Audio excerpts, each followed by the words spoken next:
Hello, everybody. Welcome back to WeWatch Movie. I'm Mike. I'm Jay. Welcome. Boom. Clap the sound of my heart. I don't know the rest of the words, but that's what we feel like every time we see your sexy faces. Is that a Taylor Swift song? No, it's Xylee XQCY 5000. I don't know. That one chick. Boom. Clap the sound of my heart. I don't Oh, remember Charlie her name. XCX or something? Yeah, Charlie XCX. Yeah, I wasn't gay, so I didn't remember it right away. Yeah, she is a dude. I was at Marika's the other night, and the bartender. I was talking to somebody, and the bartender from like a few feet away goes, "You're drinking Bud Light," and I just turned around like in total stride and went, "Yeah, I'm gay." Just turned my head back, and he just fucking died laughing. Usually, oh yeah, I said Bud Light. fudging. By the way, YouTube. Yeah, it's okay to be gay and drink Bud Light. To be both. I have 3 Mission Impossibles down. They're ready to be uploaded to Patreon. Just have 2 more to go and ready for the situations on Tuesday. That's hot. That means I'm going to upload those for you on the Patreon and the members only tomorrow on Sunday. I'll put those things up. Put that thing on it. How many you got left? I got 2 more left. I even put little thumbnails on them. I did little thumbnails on them, but yeah, they're ready to go. They're popping ready. They're hot off the press. That means Fallout's next. Yeah, Fallout's next. By the way, I will say this: a little spoiler review. Well, not spoiler. By the way, the reviews aren't like special. I literally named on Patreon quickie reviews because they're quick as hell. They're all over the place. But you guys have seen them forever. Like most of you guys have seen them 100 times. But the only villain so far that's been impressive to me, and I'm like, and I'm still thinking about him because he was like awesome, was Philip Seymour Hoffman in Part 3. All the other villains are kind of poopy. I didn't like the villain in 4. I didn't like the villain in 5. Then the villain in 5, Solomon Lane is his name. Yeah, he looked like a retired lesbian Hollywood agent that's like disgruntled about his people leaving him. I didn't, because he was supposed to be the anti-Ethan, and he's supposed to be like the syndicate is supposed to be the IMF, the shadowy part of the IMF, and I was like, that guy's not even close to being intimidating, not even like a little bit. Like So I flip flop. Sometimes he creeps me out. Sometimes he's creepy, but like I'm gonna touch your butt kind of way creepy. But I agree with you. Like, not he did seem like he kind of look like the. I was like, what does he look like now that you mentioned it? He does seem like the therapist from South Park. Like, we're gonna talk about the children's. We're gonna talk about things that we shouldn't talk about. Okay. He did look like that. But also, I agree with Greg. I don't like his voice. Yeah, I don't know what that was. Yeah, his voice was. Yeah, that he was trying to sound gruff. Like he was trying to sound like Bryan Adams or something, but he doesn't have a raspy voice, but he was trying to make it sound like he was like a lot more intimidating. He looked like he looked like a turtle, dude. He looked like a turtle, like he looked like Mitch McConnell, like younger Mitch McConnell, like by 5 years. But no, Philip Seymour Hoffman was freaking awesome, dude. Dude, I told you, right? I love Philip Seymour Hoffman, dude. I forgot, and when I was watching, I was like, man, I think I've seen it, but it had been forever, so I was fine. It was a refresh. But dude, when he got captured, he was on the airplane. He was like, "What's your name?" Like he didn't care that he was strapped to the chair. They were gonna like dingle him over the whole ocean. He was like, "What's your name?" He's like, "Do you have a wife? Do you have a girlfriend? Because I'm gonna find them and I'm gonna hurt them." I'm like, God, dude. I was like, dude, imagine if he had been cast as Penguin or Kingpin. If he hadn't died, oh my lordy lords, he would have been perfect. He got that suck zone for sure. But but I also realized that Mission Impossible 3, I probably didn't need to watch it because it doesn't tie to 4 or 5 at all. They haven't even mentioned it at all in 4 and 5. In Fallout it comes back. Oh, because the only thing that they kind of mentioned was the VX gas, which was at the beginning of Rogue Nation when he was on the airplane. That they recovered it, and I think that was the rabbit's foot. I assume that was like some type of VX gas that he wanted to launch. Yeah. Well, and I think it's that's not a real spoiler. I'm pretty sure there's something with his wife from 3 that her storyline pops back into Fallout. Am I right about that? I was so happy that she was gone. And then when I saw her again, Michelle Monaghan. Well, no, she's hot, but I was like, when I saw her again in 4, I was like, just like a hoe looking for a paycheck. I said, "Or done." And then he was like, "Oh, hey, what's up?" Like you were going to the store and I'm hanging out across the street. It was corny at the end of Ghost Protocol too, when he walks away into like Casper's fart cloud. He's like, "Ghost Protocol." I was like, "This is stupid." I was like, "That's dumb." I was like, everything else is great. By the way, you guys, just so you know, a lot of you probably already know this, but before Jay ever watched Ghost Protocol, back in the day when Jay was single and we used to go to the karaoke together and he would pick up chicks, whenever one got too clingy around him and he wanted to get out of there, one of us would just say out loud, "Ghost Protocol." And then you knew it was time to make up an excuse to leave. Yeah, hold on a second. There, Post you protocol. happy? God, sometimes like, you're on the wrong I tried to spot fix again. it before the stream and I couldn't do it. I think it's because I was in here first. But here, the Oh. other thing is dude, what's her name? She was just introduced in Rogue Nation. Something Ferguson, the actress. God, she's smoking. The girl, I didn't know she was that hot. The girl from Dr. Sleep, Rebecca. Yeah. Good God. When they were at the opera and you got a little leg action, I'm like, woo-wee. There's a lot of backstage Bettys in that franchise. Yeah. I also Ving Rhames is like becoming less and less reliable. He always like shows up like with like 40 minutes of the movie left. He's like, I gotta help Ethan.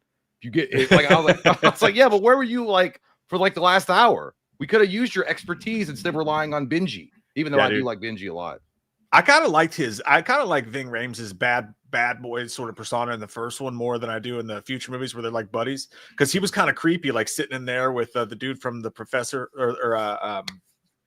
yeah, whatever that movie is. But like just the way he talked and stuff, I thought he was a lot more dominating in the first film, which is how I like my big black men. Yeah, that's for sure. There was something else. Oh, by the way, yeah. So the Rogue Nation with the airplane scene, I think I mentioned this in the review too, is like I know that's what everybody talked about was like Tom Cruise hanging outside the airplane and how amazing it was that it was actually him doing it. And it is impressive that it was him for show. But I mean, and you can only do that when you reach like the highest level of Scientology, when the probes of the aliens no longer affect you in the butthole. That's the only way that Tom Cruise has no fear. But it does do to me. Hey, nobody spoiled the new movie in the comments, by the way. It's been out. Yeah, but to me, it's still the most impressive thing I've seen so far is when he when he has to break into the server room at the Burj Khalifa in India in Dubai. That's still to me top notch. Yeah, that was cool. My favorite is of the stunts. I think my favorite's just him holding onto the plane, because that's just crazy, dude. Like he held onto an airplane as it took off, and my brain will never get over that. Yeah, but to me, the coolest one is actually the original, where he puts the gum together and blows up the fish aquarium, and then he's jumping out. It's not nearly like the special effects or like the stunt, but it's just a cool shot, man. Well, we're saying Wesley he didn't spoil it because there is no such thing as a Tom Cruise. I don't know who Tom Cruise is. It's not Tom Cruise. But no, I am not like, I'm looking forward to seeing the next one for sure, because it's got the one with Henry Cavill in it. So I do want to see that one. But the other one, whatever, the first reckoning. Dead Reckoning Part 1. The Dead Reckoning Part 1, 2 hours and 43 fucking minutes. Freaking minutes. Yeah. Insane. It does go by fast though. There's so much going on in that movie, dude. It goes by pretty fast. I'll say that. But it's not my favorite one. My favorite one's Fallout, and then my second favorite is Mission Impossible 3, and that's easy. And after that, probably the first one's, but it's not the best one. But I just think the first one's just, man, it's so much nostalgia for it. But yeah, we'll save it, because on Tuesday night, Jay and I are going live, and we're going to review Dead Reckoning Part 2. I think what we should do is just do a non-spoiler review for it, just in case anybody still hasn't seen it. But afterwards, we're going to rank the whole franchise. Well, so that'll be fun. Yeah. But dude, wait till you see Fallout, man. Oh my biscuit. It's the best one, dude. Wait. It's the best one. Here's Fallout, here's everything else, in my opinion. Like, they're all great. It's gonna be a good time. You're gonna love it. I guarantee it. By the way, this is not Mission Impossible related or cruise control related. But you had sex with a man. I mean, that happened like every other day. I mean, obviously my wife doesn't know about it, but it's fine. Some things just won't matter. No. Did you know that in the Truman Show that, like, I don't know, obviously most of you have seen the Truman Show with Jim Carrey. It's a classic film. That the original idea for that was they were going to cast Robin Williams as Truman, and they were going to have Dennis Hopper be the eye in the sky instead of Ed Harris. And it was going to be a lot of a darker film, a psychological thriller, more in line with something like Dark City or The Game by David Fincher. And instead of an idyllic neighborhood that he grows up in, the Truman grows, it's like a sprawling, rainy, dark New York style city. And it's all about like him questioning his reality, whether or not he's being watched. And then you find out what happens to him after he leaves the simulation. That would have worked. That would have been a cool movie. Yeah. I mean, I'm glad we got the Truman Show, but good morning, good afternoon, and good night. But like, that would have worked, actually. I could dig that. Yeah, but I think maybe they probably just went off. I mean, first off, Jim Carrey, I don't know if the idea, because the writer was the same writer, but I don't know if he was like, well, either he thought that Jim Carrey just couldn't pull off some kind of like drama like that, or if it was like he was like maybe the studio's right, it's too similar to The Game. If you do that, it's way too similar. Your face keeps freezing in the weirdest fucking moments. It's just like for like a split second, but you'll be like, whoa. That's what I'm a part of the IMF now. I've watched so much of it. Are you sick of it yet? Are you like, I need a Mission Impossible break? I watched 3 and 4 last night. After they did about 90% of the upgrades to the apartment yesterday. Thank fucking Christ. Oh, nice. That's done. Yeah. But is it nice? What they did, is it nice? Yeah, it's all right. Is it worth the extra $100 a month? Yeah, it's $120 something a month extra. Is it worth that? We'll see. The new washer and dryer unit is not that great. I don't think it takes like fucking 3 hours to dry anything. Oh my god. Yeah. You said it's like a tiny snack pack. Well, it's bigger than I thought, but it's not like it's because they use less water when you fill it up for a load. And then because of that, it's something with the way it draws out the moisture. I don't know. It takes a long time. But anyhow, so I watched back to back. I watched part 3 and part 4 last night. I woke up this morning and I reviewed 4. Last night I reviewed 3, and then I watched 5. I'm not like super sick of it, but I'm kind of like, something really big has to happen, Ethan. It will. That's what's really happening. I know it feels cool. I like it, but then sometimes I get a little worn out on the espionage part of it. But yeah, the most recent one will worry you out the most with that because they have some long espionage scenes. But Fallout's just an action blasty blast up your butthole. Yeah, it's like an animal of life. That film is, dude. It's like top 5 favorite action movies of all time for me. I'm no shit. Right up there with like Speed and shit. It's that good. I'm overselling it now. Damn it, I ruined it. Why do you have to ruin it? I'm gonna say it sucks. Dude, if you say that movie sucks, I'll stop. I'm gonna say it. I won't do this channel with you anymore. That's okay. I'll just say it sucks, asshole, and it's fine. I'll start my own syndicate channel. No, dude, we'll be like, it'll be the first Blink-182 breakup. It'll be called Watch Movie. It'll be called Watch Movie We. It'll be backward. Or it's like what people say when I do this. Like, is this called I Watched a Movie? It's like, no, you stupid bitch. That's so fucking hilarious. It's called Shut Up. You're so original with your funny quips. Where do you come up with this stuff? I watched a movie. Wow, that blew my socks off. Oh, Nighttime said Friendship was good. I want to see that one too. You remember the clip we watched for that, right? With Paul Rudd and the crazy dude. Oh yeah. That came out this week too. It's funny, dude, because I actually wanted just to go see that. Like I almost went and saw that, but I was like, man, that is a movie Jay and I should review together. Like that just feels like one that you and I should absolutely review together. But I knew how busy you were and how busy I am this week, so I was like, it's probably not going to happen. But maybe what we should do is neither of us should watch it, and then we could do a commentary on it for the first time when it comes out on video. You know, I think I know why it's freezing. Is your dick in it? Yeah, it's my wiener. Did you put your dick inside of it? Let's see if this helps it. Clinton said apparently Fear Street sucked. Dude, I liked it. It's a teen slasher movie, dude. I think people expected fucking Halloween or something. I thought that it had great kills. That's all I really wanted from that movie. And you are right, Tomo. Spectrum is the main bad guy. in the Wham. If I was Syndicate, the Spectrum is the main bad guy. But anyway, I think I fixed it. I think it was because the settings was putting out like 4K on my side. It was trying to run 4K and it was causing it to freeze because I don't think this webcam is designed for it. That may have been the culprit there. Yeah, sure, I think so. Yeah, no, dude. Like, people are shitting on Prom Queen, but like, honestly, like, the first 3 movies, Jay and I both enjoyed them, but to me, they were trying way too hard in those movies. Like, this is my boyfriend and my boyfriend's boyfriend and my girlfriend who has the girlfriend, and I'm like, I don't really care. Prom Queen to me just went straight into the fucking kills, and it was just a straight up slasher movie. I actually appreciated that. So, but I guess other people didn't. I got to go back and watch the original ones though. I kind of forget if they were great. Prom Queen. Yeah, it's fine. Your best. Only losers say your best. Winners go home and fuck the prom queen. What? Get out of here, Sean Connery. You're ruining it for everyone. Get out of here, Sean. Oh, dude, I'm tired actually of shit. Like I was gonna try to come up with a theme for the stream tonight. No, I don't know. Like maybe a tier list or something that we could do. And I just didn't have time, dude. I just talk about Mission Impossible 3, 4, and 5 since I just watched them. We'll just do that all day, all night. I can do it. I'm fucking tired too. Well, because we had to it's been a whole shit show about them coming here and upgrading the apartment and all this stuff. And by the way, when they were supposed to come no later than 9 o'clock yesterday morning, I was up at like 6:30, got shower ready for them, whatever. They didn't show up till nearly 10. So they were already an hour late again, and it took them until 3 o'clock in the afternoon or 4 o'clock in the afternoon just to get the stuff installed. So and then I've been trying to move stuff around and trying to get everything back to where it like all day and all night last night. It sucks, dude. I hate that shit, but it is what it is. I'm glad they're done with it now, though. At least you can rest easy about that.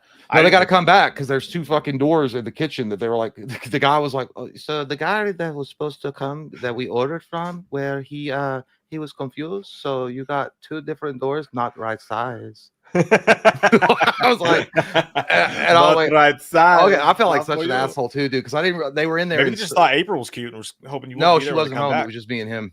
It was me and him. It's me and him. This big bearded dude. But he was in there, and he was like, I had my headphones on, and I was watching like body cam footage on the TV set. I was, and he was in there, and he'd be like, I only did that because I didn't want to like. I don't like having weird, awkward conversations with him, and it didn't matter because he like was laying on his side with his ass crack hanging out, talking to somebody in Spanish on a speakerphone. So it was fine. But then he came up and he was like, sorry, like that, because I was like into the show, and he was like, sorry, like, and he goes, sorry. I'm like, yeah. Like so you did hear him the whole time. You just ignored him. No, I didn't. No, but when I looked over, I noticed that like saw that he had been saying it over, and he was like trying to be respectful and not come over and be like, hey. But anyway. Oh yeah. That's fair, but it was fine. Dude, there's honestly like I do feel for you there because there's nothing worse than having people in your home working on it because it's awkward. Do I stand too close? I don't want them to feel like I'm watching them. I don't want to like I kind of just want them to leave. Like I want them to get out of my home so I can go back to jacking off on the kitchen floor. Yeah, that's what I want. And, doing snow angels while I jerk off naked on the kitchen floor. Yeah, so I can play with my Castle Grayskull, my He-Man figurines. I mean, can you leave me alone and let me play with those? But by the way, why does he sound like Slenderman? Because I can't do a very good Spanish accent, and that's what I can't do it. But no, dude, no. I literally we're trying to get the backyard fight. Dude, I like you've been over my house a billion times. There's always some fucking stinky eyesore, like whether it's the before it was the old pool. And the withering deck around it, and we got all that down a couple of years ago. And the past couple of years, it's been the deck. It's been shitty looking. It's just old as shit. We were replacing boards, blah blah. But so, like we talked about this, I'm replacing the entire deck. But also the old pool, we didn't take it down. So I had to. This is the nastiest shit ever, dude. So we bought like a $600 pool to replace the old one, like last year. Klarna'd it, no big deal. We're not rich. We put it on Klarna, just so you guys know. But the problem was I put the drain on the wrong side of the pool. So when it was time to drain it, it was upwards. So it wouldn't fucking drain. So I had to hook a hose to it and like wrap it around, and it was a whole thing. And by the time I got it figured out, it was winter and ice had frozen inside the pool. It was only about like a fourth full, but like I couldn't. So like we have to leave the pool out there with all this nasty green shit in it all winter long, just a huge eyesore. And then I had to go in there, dude. And at this point, it's like this deep,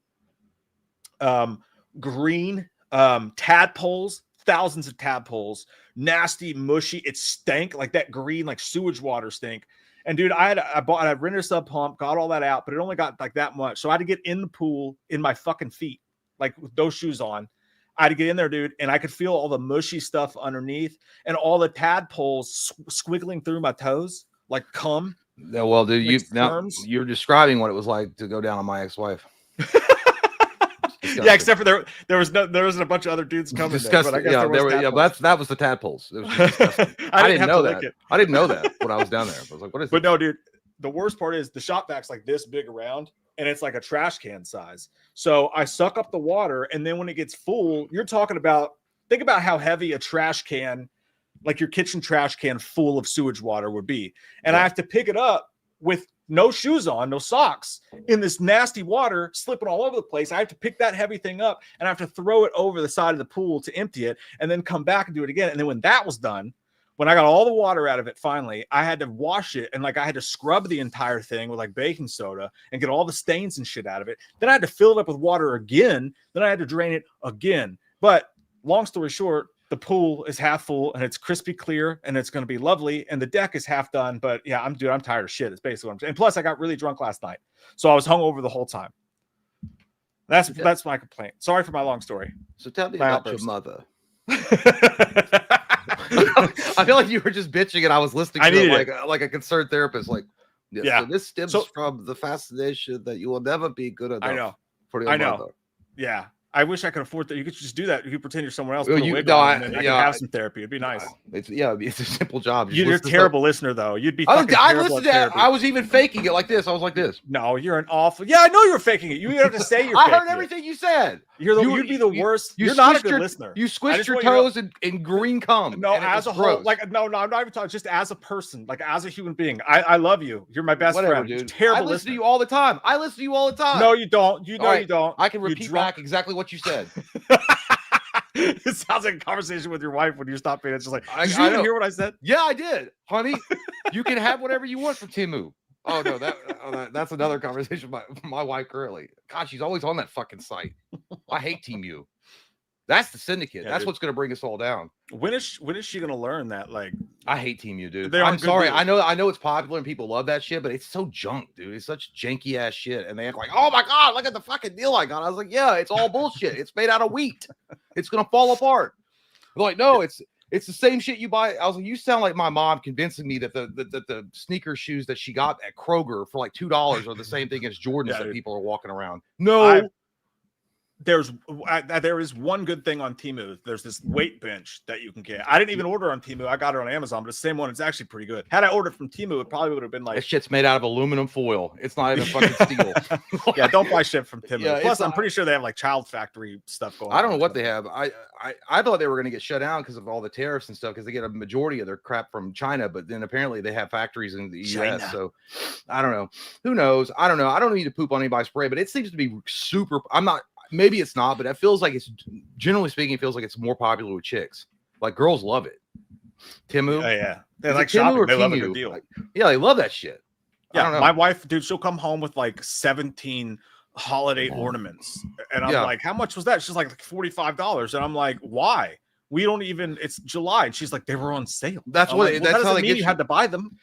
That's called a sales tactic, you weasel. Audacity on you. See, I thought she had her headphones on. I did. you Ed Boy says it right. Temu feels like a spammy click here now shit. It 100%. That's exactly what I feel like. You know, it's like when you get those pop-ups at your favorite porn site. I mean, when you're on a random website that's not porn, when you get those, you know, you want to have. It just feels like a scummy. Like you click here and you have a deal or something that's going to be like take you to the dark web, and then you're going to get, you know, Russian hitmen show up at your house. You're like, yes, We did. Katie found a site that was like Temu one time, and she ordered one of those giant skeletons, like the 12-foot tall skeletons, and ordered like 3 of them and like some random other shit that go along with it. It was like $84 or something. And we were both like, all right, this is pretty sketchy, but it's such a good deal. Let's just go ahead and do it. That shit never came. They got that money. They got that from us. Dean At Cream least Temu sends you the shit. He's right. You want to attract a chick, just mention a sale. It's 100% going to work Sure. every This time. dick off. It works 100% of the time, every time. No, but Orlando says Temu isn't too bad. No, I mean you could probably find some decent. I don't know, dude. It just feels like. Holly said she got some good horror and band shirts there, so maybe there is some good shit. I don't know. I refuse to give in to Temu. Yeah, no, but no, the reason I got so drunk last night is because I found out I wasn't gonna die, and then I was like, now I'm gonna. If my liver's fine, well, I guess we better fight. Yeah, so yeah, my liver transplant worked out. Time to pollute that shit. Yeah, so I mentioned to you guys that I was having some blood work done and I was freaked out about it. I was pooping yellow. My poop was yellow for like 2 months. And at first I was like, my poop's yellow. But then I Googled it and it was like, your poop's yellow. And that means you have liver cancer and are going to die. And then I believed it because I have anxiety. So I've been like tight butthole, scared to death for like 2 weeks now. And when the results came in and they were like, you don't have liver cancer, but you're sort of fat and you have high cholesterol. I was like, fucking party on, Wayne. It's good to go. Like after all the shit I put that liver through, that fucker's still perfectly fine. Perfect numbers. Are you kidding me? We're going to do crack cocaine tonight. Then that's basically how it went. That's what mine was like. That it was just sugar was high. That was it. Sugar water. It was just too much sugar. And we were like, mine was almost high. It was 98. They were like, it wasn't super high. It was just like lose some weight and you're good. And I'm like, I like it. But you know, you were telling me that you pooped yellow. From what I understand, if you had something really wrong with your liver, you're supposed if you poop like clay, it's like clay, like whitish. That's one of them. Yeah. No, trust me. I actually can write. I Googled and Reddited and did so much for the past 2 weeks that dude, I was sitting in the shower like my fucking skin's yellow. It's turning and the fucking light is like yellow in there. I'm like, you're psycho. You're a psychopath.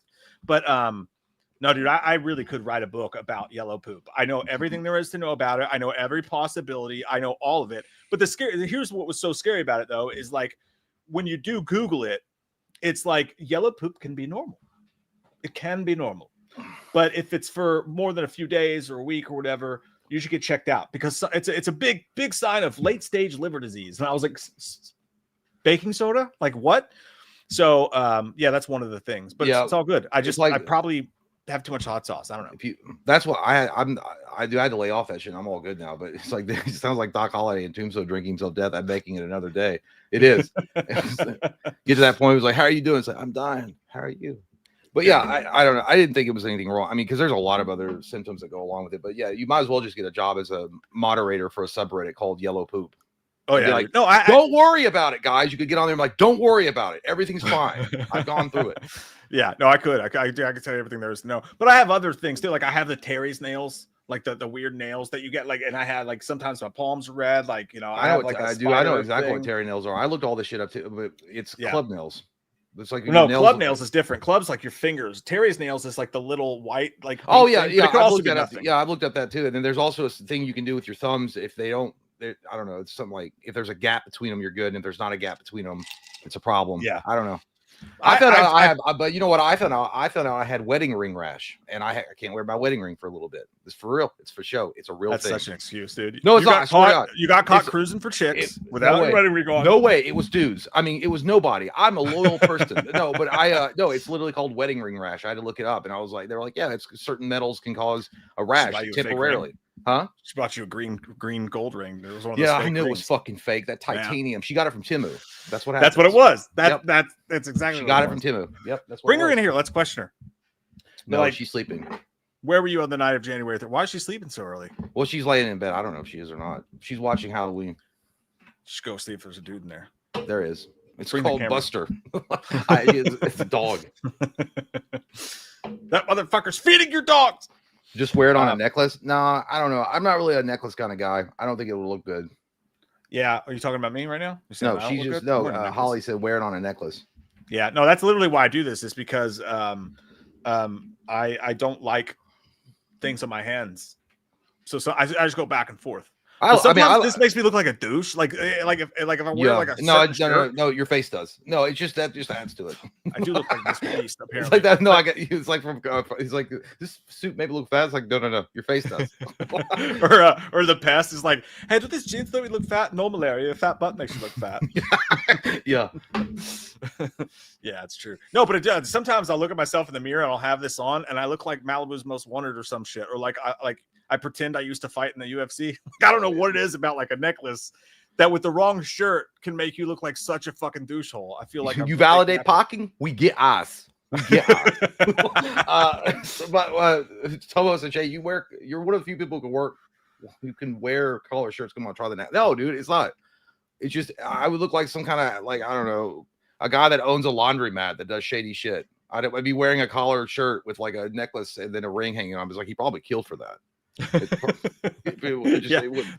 wouldn't look probably good. Stole it. If you were black, they'd think you stole it. Yeah. What? That's the thing. Yeah. He probably stole that necklace. Damn black. Uh-oh. Already? We're not even 30 minutes in yet. I didn't say I said that. I said that's what this racist country does to people. And I'm sick of it. Pretend you're a Mormon or something. Do they wear that shit? I don't even think they do. No. Like I don't know. I guess they do. I don't know anything about Mormons. Except that they knock on your door at really inopportune times. Yeah, they have lots of wives. They do polygamy. Supposedly that's no longer a thing, but I don't believe them. And not in Utah. The elders are liars. They'll be, and they have kids, and then they give their kids to like old men. Pepperidge Farm balls. Oh my lord. Yeah, it's weird. Not all Mormons, but like the hardcores. You're not hardcore. By the way, I was going to ask you, do you think that I know we should do this is what ADHD does. I mean, it is what it is. But do you guys think that Jeremy Renner was underused in the Mission Impossible movie so far? He kind of got relegated to the back end after they found out he could fight, and Tom Cruise got jealous. He's like, no. Yeah. He's like, there's only one badass guy on this team, and this is the guy. You're not going to show me up, sir. Yeah, dude, he'd have been better as like a villain, honestly. Well, didn't they already do that? No, that was. He was awesome as Jason Bourne. Whatever he was, not Jason Bourne. What was that movie called? The Bourne Legacy.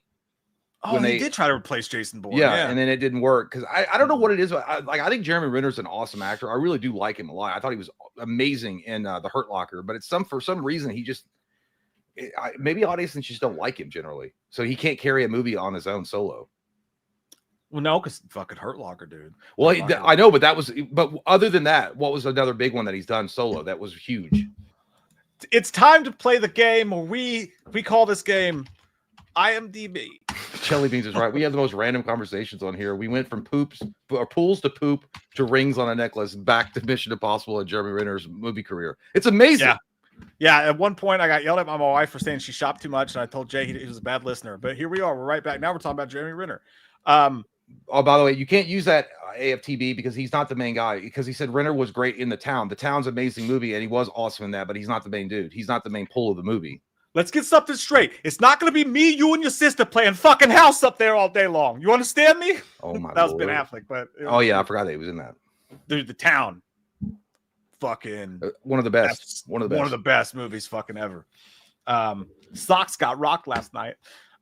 So Mayor of Kingstown, great fucking show, by the way. If you need a nice show to drink to, like a depressing ass show to drink to, Mayor of Kingstown's great for that. He's awesome in that show. Hawkeye, the fucking whatever. I've never seen it. Yeah, see, look, mostly it's all Arrival. He was the main guy in that, but I don't even remember that movie. I think I watched it. Amy Adams was the lead in that, so he wasn't really okay. Well, then yeah, he was a co-star in it. So American Hustle, that was a great movie too, but he wasn't the main guy in that one either. Yeah, obviously the Hawkeye stuff doesn't count. But that was mostly on Hansel and Gretel. He was the main. Well, yeah, he was. Yeah, because Gretel got kidnapped and he had to rescue her. Oh, I never even watched that piece of shit. It was stupid, but it was still fun. And by the way, we're not saying that Jeremy Renner couldn't be a great leading man. No, I'm just saying, for whatever reason, I feel like Hollywood or the audience doesn't like him or won't support him as a lead. Thanks, babe. There you go. There's another one. I like that movie a lot. And a lot of people, 28 Weeks Later, he was the lead in that. Well, technically, he was, but that was a big cast. Like he wasn't. I don't think you can't really call him the lead in that. Even he was the biggest name, but I don't know. You're right though. You make a good point. There's none of these movies where he is like solo you know what lead. You know what it is? It's like this. I'll bet maybe they look at him like he's a great character actor like Bill Paxton. So he works alongside well in an ensemble cast. Yeah, you guys are saying Wind River. Yeah, for sure. But Wind River was like an indie movie, right? Like it wasn't like I never seen it. It was good. It was good. He was in Dahmer. He played Dahmer, which is wild. I think I watched it a long time ago. Well, I would just chalk it up to him. He's a great character actor, and maybe that he works better inside of an ensemble cast like Bill Paxton does. I mean, Bill Paxton. By the way, Bill Paxton was amazing in his own right, but like Frailty is one of his best movies that he ever did. But I feel like Bill Paxton always worked the best inside of an ensemble cast. Yeah, no, maybe that's the thing with him. Like he'd be good in like a buddy cop type movie. You know what? He'd be a good if they ever had to replace Mel Gibson in a Lethal Weapon. He'd be a perfect rig. In my opinion. Because that's basically who he was in Hurt Locker. He was a fucking crazy loose cannon. I think he could do a lot of it. I think he's capable of being the lead and being really good in that role, but for whatever reason, it just won't sell. Yeah, because the Bourne movies were fucking huge, but when he got cast as the new Jason Bourne, it was either because people were like, "Well, Matt Damon's not in it, so I'm not going to go see it," or it's because I don't like Jeremy Renner's face because he looks like a squished up baby. In his face for some reason, he looks like a squished up baby face. By the way, did you hear how Marvel tried to fuck him after the snowplow? Yeah, on the money and cutting him out and all that shit. Dude, what he said about that shit was wild. I love how candid. He pretty much said "fuck you." Yeah, he was like, so basically, if you guys don't know, he was like, Marvel wanted me to come back for a second season of Hawkeye. He was like, but they were gonna cut my pay in half. Yeah, and he was like, and I'm like, why? Because I'm after the snowplow thing. Is like, what am I, half a person? He was like, so you want me to come back? It's gonna be double the work for me. And especially with all the injuries and stuff that he suffered, which, by the way, good on him for come back. And I think he saved his life. It was really rough. That was actually the injuries that he suffered were like way more intense than I thought. He talked about it on Joe Rogan. Yeah, dude, it was insane. And like, I'm pretty sure he saved a dude's life with all that. But yeah, he was like, and Marvel offered him half the money to do it. He's like, so it's gonna be like twice the work for me at half the money. And he was like, out of pure principle, he's like, I love the character. He's like, but I told him no. And I fucking thankfully he did, because like Marvel, I don't feel like they knew what to do with that fucking character anyway. There was something about, I think there was some inside politicking going on that he didn't come out on one side or the other, and I don't think they liked that. There was something about that he alluded to that he didn't come down on a certain side. I don't know if it was the election or if it was Trump or if it was something else, but he was kind of angling toward they don't like that shit. If you don't fall in line with the rest of them, then He kind of seems like a Trump dude. I don't think he voted for Trump. I don't think he voted for anybody, to be honest. And by the way, he somebody seems like a free thinker though. Like that wouldn't. Just I think he Hollywood, voted. I have to. I think it's yeah. If you're a free thinker in Hollywood, you might as well just be have a glow stick in your mouth that says I don't want work, because that's what's going to happen. You're not going to get hired. But by the way, someone said it's obvious you guys haven't seen Senior Trip. Was he? I don't know if I have or not. That's a National Lampoon movie, I think. Yeah, that was his first movie. Okay, I haven't seen it then. Mark Dags D'Agostino is who he played in that movie. But no, I do not like Jeremy Renner a lot. Like I think he's a really good actor. He does have a weird face though, doesn't he? It's kind of puffy. Well, that's what I said. It looks like a squished up baby. He has a great head of hair, but he just like yeah. I mean, he's a good looking guy. I'm not saying he's not ugly or anything, but he just has an acquired taste look. Yeah, he's like it's a cool thing though. Like it's a cool look. He's different, but he's cool because he's different looking. You know? And by the way, they tried to put the angle in it, and I noticed that they were trying to go for it where he was more of like the buddy comedy type of side character in Rogue Nation, with the relationship that he was trying to build with Luther, Ving Rhames' character. Because remember when they were looking for Ethan and they rented that truck and they kind of get an argument about it. Clinton said he has gnarled fingers. I had no idea. Yeah. There was I had this girl who worked for me when I was a logistics manager, and she worked, and dude, she was always all the time hitting on me, like all the time. She's a couple years younger than me. Obviously, I'm faithful to my wife. I want no part of that, and it's also not professional. Stop it. But she would like put a paper on my desk, and she'd be trying to look at me, like bat her eyes at me or whatever, and I would just look down her hand, and she had these weird her thumb was like that, like she had like midget fingers, and it was like big old sausage fingers. Even if I was single, I'd be like, I can't do those hands, dog. I mean, it probably look huge. Yeah, I was like, no, your fingers look like gnarled tree branches at Halloween. It's weird. I don't like it. By the way, somebody said something about.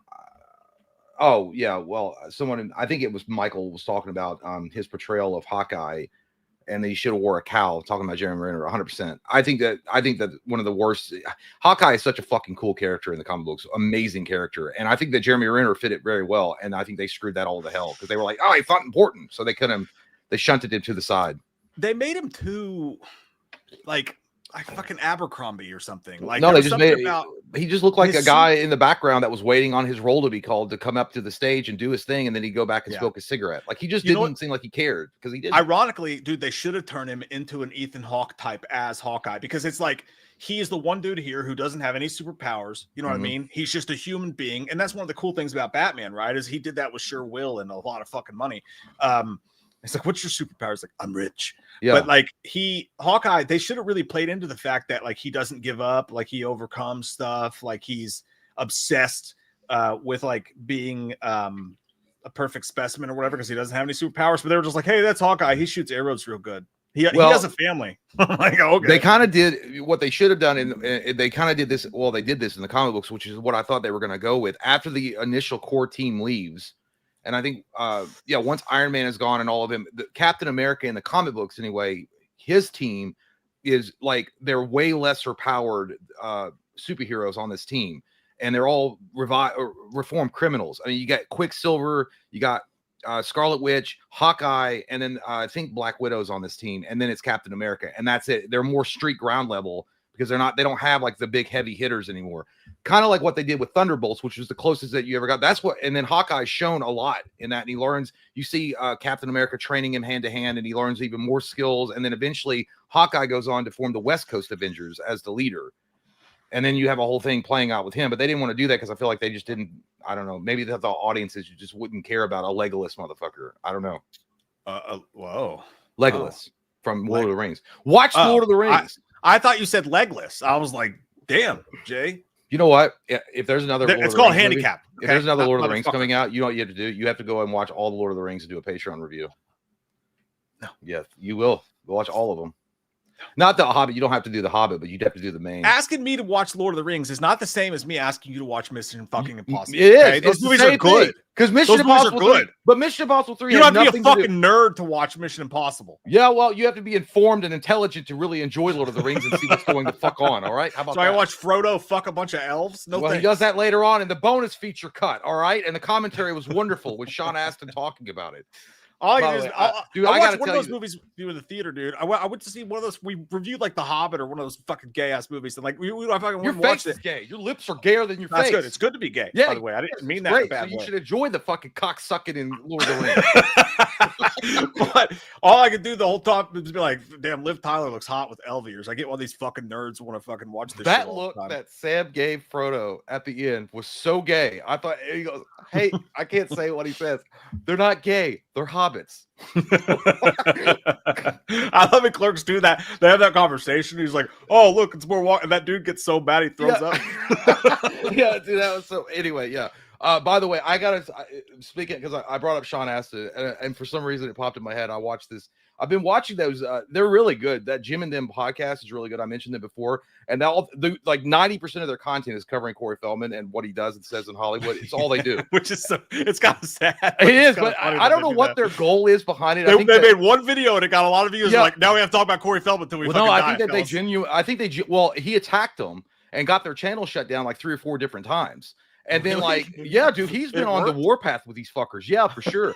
And like, you could and entrap so what Cory they- Feldman in some yeah, shit dude, like that. all they're doing is they're milking him for all their, and they're just, I was like, yeah, thank you for giving us the content. But anyway, dude, so Jim and Them's, their whole thing, the main guy, I think is Jim, obviously, but he was, I think his motivation, I think he kind of says, he's like, he goes, I like Cory Feldman as the actor, but it's like, I just want him to realize and like have some self-awareness that you're not a big mega like rock star. And like when you talk down to people, you're an asshole. Anyway, so he went on they were covering when Cory Feldman went on the Pauly Shore show. When Pauly, and I think he still has a podcast. I don't know. But, and they're like, listen to how Cory Feldman, he's like, he lies about fucking everything. So he was talking to Pauly Shore, Cory Feldman, and he was wearing like, I don't know, Matrix leather pants and like weird boots. And it's like, oh my God, dude. Holy the shit. angels. Somebody said Angels of him and them were Cory's like, he looks like photography. old man Cory Feldman with makeup on, but it's just him. Like he just looked weird. And then he was like, so yeah, he's like, hey, Pauly, you remember you did Encino Man? We were supposed to be in Encino Man together. And they're like, and Pauly's like, what? He's like, yeah, I was supposed to do Sean Astin's part. And then they were like, oh, no, you're not good enough. But they also considered me for like the actual, for Brendan's part, for Fraser. And then Jimmy was like, wait a minute, the hot caveman guy, what they considered you for that? They considered you for the hot caveman dude over Brendan Fraser because Sean What he Astin, needs is he auditioned for no, it. no, he said Probably. they considered him for both parts. And that guy was like, they were like, can you not hear the fucking obvious lies? He's like the hot caveman dude with his abs sticking out that every girl wanted to fuck. They said, oh, Cory Feldman's the guy. Or Dude, he could be Sean Astin. Can you do in your Cory voice? Because it's fucking really good. Like it's Because Cory I'm watching Feldman. too much of those podcasts. Dude, like it's dead on Cory Feldman, but it's more specifically when you do it, it sounds like Donatello's. It sounds like Cory Feldman's Donatello, Oh. but it's really good. But when you do remember we were walking around Scarefest and he would come on the speakers and be like, hey, come over to my booth because I'm Cory Feldman. Like say what he did there. I don't remember what he said. Hey guys, if you want to get like an autograph from the one and only Cory Feldman, come to my booth right now and I'll sign your butt cheeks too. It's gonna be great. You guys can pick up my album, Despicable Betty, or whatever it's called. I don't know. My ghostwriter didn't tell me right away, and then I'll mumble raspy sing into this microphone and act like I know how to play the guitar. It's gonna be awesome. Dude, it's good. It's fucking good. You Bossa got it. Nova? I don't. Yeah. Well, I'm just watching too much. But anyway, I don't know. I never realized how much of a fucking douchebag he really is, dude. Like, it's like, dude, the way that he barely holds himself together on stage when he's playing with other musicians that actually know how to play their guitar and how to tune their shit. And he gets fucking mad. Dude, he's had multiple breakdowns on stage. This one dude, one of his guitars that actually knows how to play guitar. He was like, Hey, no time for like tuning your guitar, man. Like I'm already on the stage. I'm already sitting down on this stool acting like I'm the lead singer from Stained, man. They want to hear my new album, idiot. And then he walks over and like berates him some more. And I'm like, holy fucking shit. This the Jim and them guys like, hey, by the way, this is what Cory Feldman thinks. Well, a guitar just has strings on it. What's those metal things at the top? They're nothing. You don't need to tune your guitar. Now we're gonna be the next channel. Cory Feldman shuts Well, down. It's like, that doesn't even sound like me. It's the wolf pack. He didn't come out right out and say that they were like he was attacking them, but on April 1st, I think of last year, their channel got taken down, and he was like, "Karma's a bitch. I don't know who they are, and I don't watch them, but I think you know who I'm talking about." You can't say that, and then What like are I you don't know who they are. That reminds me. There's this channel that was around a little while back, and I don't know if they still are or not. I don't care, but they used to because we used to go on people's shows, like people that were up and coming and whatever. Dude, like I'm slipping into it on accident. I'm like, we just do other people's shows. I gotta stop doing like, it too. Yeah, dude, I'm fucking slipping into it. But like, we used to do a lot of people like when horror YouTubers are coming in, they're doing the same kind of thing. We would go on their show and just try to, you know, be cool. It's always fun to do or whatever. But like these one people thought that because we'd gone on other people's shows, like they deserved us to come on. Like it was like an entitlement from the first fucking ask. And I just didn't even, I don't know. But like after I was like, I didn't say anything mean. I was just like, it's like, it was like October or something. I was like, we're super busy, you know, maybe another time or whatever. But to be honest with you, I watched that and I was just like, this is fucking terrible. Like this is like the worst version of what we do. Because they seem like jerks. But like, anyways, he started like going on their show and like bad mouthing us. And one time he was like his Cheeto crusted fucking shirt in his basement. Was like, so the one channel I would never go on is the We Watched a Movie guys. I would never. And I'm like, motherfucker, I have like 6 fucking emails from you. Yeah, begging to come on your fucking show. And then one time he finally that motherfucker like actually like called me out on Twitter or something like that. And my response was like literally, get the fuck off of our dicks. Like, and he's like, why are you bullying me? And I was like, I'm not bullying you. You've been talking. Like, I'm literally just telling you to get off our dicks. Like, I don't like what you do. You fucking suck. And we're not, yeah. I don't know if it's a new phrase, but I've heard this come up a few times when people act like this. They go on the attack and then they start slinging a lot of insults, ad hominem attacks, and whatever, you know, talking about how your crack smells and people could smell you from whatever. They just go after you. And then when you come back at them, and you start giving it back, then they're like, but what's going on? I'm innocent in all of this. That's called a cry bully. So, and I was like, that actually is a perfect description for a lot of people nowadays. It's like they will dish it out, but they can't take it. So it's called cry bullying. Dude, that's literally what they did. The second that I responded, they were like, I'm just not down with this bullying and gatekeeping. I was like, there's a big difference between gatekeeping and me and you just happening to rip off what we fucking do terribly and then talk shit about us. I think I know you're us talking to come about on now. your fucking show just because you talk about Halloween. And by the way, half your shit you say is fucking fake as shit, and it's all lies, and it's fucking misspreading shit. And also, like, just leave us the fuck alone, dude. Like, stop talking about us. And that's why we wouldn't come on Cory Feldman's podcast. Yeah. No, I don't even know if they're still around. I think I know what you're talking about now, but yeah. It's crazy, but I only brought up that because I had to share. No, it's not the Beyond the Mask JT Customs. That guy's just a fucking liar. But they spread a lot of the same shit. I had to bring it up because my wife doesn't want to hear about Cory Feldman. I try to get her to watch it with me, like the Jim and them, like kind of roasting him, and she's like, "I don't want to watch this shit. Like, who cares? He's weird." And I'm like, "All right, well, fine. I'll watch it myself." So I've had to keep this in for like days at a time, waiting on a live stream so I could talk with you guys about it because nobody wants to hear my fucking thoughts on that. But it is, and because I was trying to explain to her, I was like, what are, and I mean this in the most like bare bones definition way. When someone says like that guy's a dork, not because you read comic books or whatever, just because you're like, you think like for example, a dork would be like where Mike and I do sketches and I do a Dr. Loomis character that was made famous by a guy named Donald Pleasance who actually made it famous because he played it and he's an actual actor. That'd be like me sitting down with a group of actual Academy Award winning actors and talking shop with them. Like, I know what I'm talking about. That's what Cory Feldman does when he goes and he acts like he's a musician and he goes around and he's like, but I tour the country with Deceptical Betty or whatever that stupid ripoff song. And it's like, it's so annoying. It's so dorky. That's what he is. He's like the biggest dork you've ever seen. By the way, I don't know who that is, Guardian. It's not them. No one in the chat has said who. I'm not going to say that. I'm not going to give them the extra. That's what they wanted. They wanted the fucking extra they wanted the drama to go. I'm not gonna fucking help them. No, it's not. It's no. It was somebody way smaller. Those are huge. The Red Letter Media is like mega big, dude. Those guys are like. We're friends with Dave. Dave's a cool dude. That Canadian voice acted son of a bitch is at it again. No, stop. I'm not going to tell you, but no one said it. I'll say that. Spill the tea. You brought it up. Let's just turn it into a drama channel. I was at fucking volleyball and the team was warming up, and I got when finally they fucking brought me into it. I was so fucking Twitter fingers. I was like, "Hang on, I'll be there in a fucking minute." Oh, get the fuck off our dicks, asshole. I was so fucking mad, and I was like, why do I give a fuck? What am I doing right now? That's why I don't personally, I'm thank God I'm on social media like that. Guys, it was someone smaller than us. It was someone like there's no big names, and you guys wouldn't know who it was. It was not, it was a non-thing. It was a really non-thing. It didn't matter. It's gonna be called We Played the Drama. God damn, you guys are pulling they're like 3C, it's Stuckman, it's Cody Leach, it's Sometimes. We love all those guys. People love the drama, dude. Once you start getting into that, it's like a can of worms. People love that shit. They're all almost everybody you guys mentioned is way more popular than it's we are. Theater. They earn their fucking subscribers. Come on, guys, talk shit, start fights. We want to see it. Give us the tea. No, fuck it. It's not you, dude. You're cool. It's not you. We really watched the movie. You guys should go subscribe to them. He's a very nice man.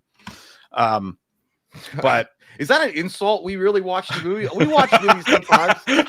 No, I actually thought it was at first because I saw that and I was like, is this guy being a smartass? And then I clicked on it. I was like, no, he's actually a sweet guy. Sometimes I do watch it after I read a review about it, and then I'm like, I'll check it out, and then I fake it. What? Oh no. We really watched the movies. Cool as shit. Greg says lockout. Dude, that is like, I've seen a couple of that stuff. That's if you want like some like basic like Jersey Shore or like real world like made up fabricated drama and some stuff. You watch that shit, that you get all you want for 2 hours. But it was Kyle. It was Kyle. Just Kyle, put the blunt down. It's becoming a problem. Oh shit! This is what happens when we don't have a fucking topic. I end up saying well, let's talk more about Cory Feldman. Anyway, so listen. Sorry. All that was what was so dude, I'm right here. Dude, stop talking about me. Are you part of the wolf pack? Did you get my documentary shut down? Do you not want the truth coming out? Was that, by the way, was that during COVID when he did his whole like and I was a fucking sucker and I bought it and it didn't get shown. Yeah, I did. I paid for it. I was like $30 and it never came in. He was like, yeah, because the wolf pack shut down the servers. Hollywood's out to get me. Don't you dumbasses know? But no, but it is interesting to watch somebody know, like, there's no self-awareness. And it's not Bloodbath and Beyond, by the way. It's so there's no self-awareness, and there's one dude, and it's so fucking cringy. And so it's like you get addicted to watching it, but you don't want to watch it, so but you can't look away. Like there's one where he goes up on a stage, and I don't know who these two guys are. I guess they're in some kind of rock band. I don't know. I never heard of them. And there's like fucking 25 people in this auditorium, and they're like, tonight's special guest is Cory Feldman, and he comes up on stage, and dude, oh my god, he's like, so I've got like some glowing bracelets. So if I put them in my pocket and you see something glowing, it's not because I'm happy to see you. But you can just come up if you want some bracelets. I hear you want one, and he just threw one out at random. Probably no one asked for one. He just threw it, hit somebody in the face. And then he starts singing a song. He starts singing that. This dude, it's the most. It's like come back. Yeah, that's what it is. He starts doing this. So this guy's got like a little drum. He goes, boom, boom, boom, boom. And then Cory Feldman's like, that sounds familiar. I think we all know what that is. Like anybody would know what the fuck that is. It's like someone hitting a drum. And he's like, and I'm the comeback kid. And he starts singing it. And he's like, come on, you guys know the lyrics. And then he stops. I would no one. And dude, and they show an angle where there's like 15. Oh my God, there's like 15 people, and they're like holding their glasses of wine and beer and whatever. And they're like, what the fuck is this? Is that the kid from the Goonies? What is going on? and then they're like, and nobody. And then he stops singing, and the Jim and them guys are like, I think at that 1 second he had self-awareness, like, oh, this is going bad, so I'm gonna make a joke about it. He's like, this wasn't planned. They just cut me up on stage, and I was like, we were just goofing around. It was so fucking weird, dude. I actually admire it though. Like I shit you not. Like I think he's super weird, and like his all caps Twitter, like when he's like, you know, really serious, like screaming into the void on Twitter in all caps, which I do too. I just don't do it in all caps. But like he's just. it's not the, I don't know if it's delusional or like, but like the fact that he still is keeping with this rock and roll dream. It's weird that he straight up rips off Michael Jackson with his music, especially given the history. 100%, but like, yeah, but I admire the fact that dude, he still goes out there and he goes on stage every night, knowing that he might be laughed at, that he might be ridiculed, and he's still trying to live out his dream. I respect it. I don't think he thinks he is. I don't think he thinks he's. I don't think he's not doing it. Like, here's the thing. Like, you look at someone like Johnny Depp.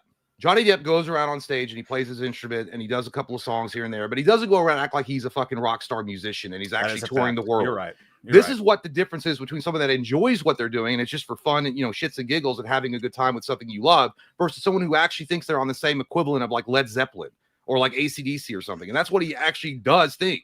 And it's crazy that, and I don't know, but like, dude, he was selling wax fucking like molds of his ear. Dude, when Tom's tough, man, you got to make some money. I get it. Like, I do get it. Like, it's hard. Like, he's a great he child probably actor. has a lot of bills because he likes to try to live large. But he came up with this whole like scenario in his brain too, like where he was saying that he was supposed to be just random shit. Like he was on, I don't know what podcast he was on. I think he was the guy from Smashing Pumpkins. He was the lead singer was talking to him and he was telling that guy. Oh, that was awkward. I watched that. Yeah, and he was talking to him about. He said I was supposed to. He was like, you know that movie, Gilbert Grape, and they're like, he's like, yeah. He goes, I was supposed to play Artie. I was supposed to play Artie, and then guess what happened? Johnny Depp did one movie, and he's like, so you're supposed to play the retarded kid that Leonardo DiCaprio won, like, you know, a huge performance, and he's a great actor, but they chose him because Johnny Depp didn't like you. He's like, yeah, because he thought I was like a junkie. Dude, and I was like, and then it never happened. You think that Johnny Depp fucking told the director or whoever's like, don't let Cory Feldman play Arnie or whatever because he's a junkie? You know what he should do, dude? He should just start a podcast. Like he should start a podcast about what it's like growing up as a child actor. Like have all these other 80s dudes come on. It would be a fucking huge hit, and he could just live in his element instead of he's still living in a world where he thinks he's gonna be fucking in sync or some shit like that, and like the old Hollywood where like people are just gigantic stars, and it's just unfortunate for him. Like that's never gonna happen. Listen, as far as the music career goes, I don't think he can sing, and I don't think he can play instruments that well. But good, you know, if he was just enjoying it to enjoy it, that's awesome, man. Good for you. I think he's a decent actor, and I do respect him for the roles that he's been in it for sure. It's that he pretends that he's Michael Jackson. That's what the problem is he's pretending to be a megastar, like just like dude, the guy from the Darkness. Everybody's got a fucking podcast these days. He has a podcast, the lead singer. I believe anything called love. And he was reacting to Cory Feldman, basically calling him out on the Billy Corgan show because he had said he didn't even name him. And the guy from the Darkness was like, it's weird that he knows my name and I've met him before, but he was like, this guy that like plays his guitar and he's got a British accent. He just kind of sits there like he was critiquing this guy.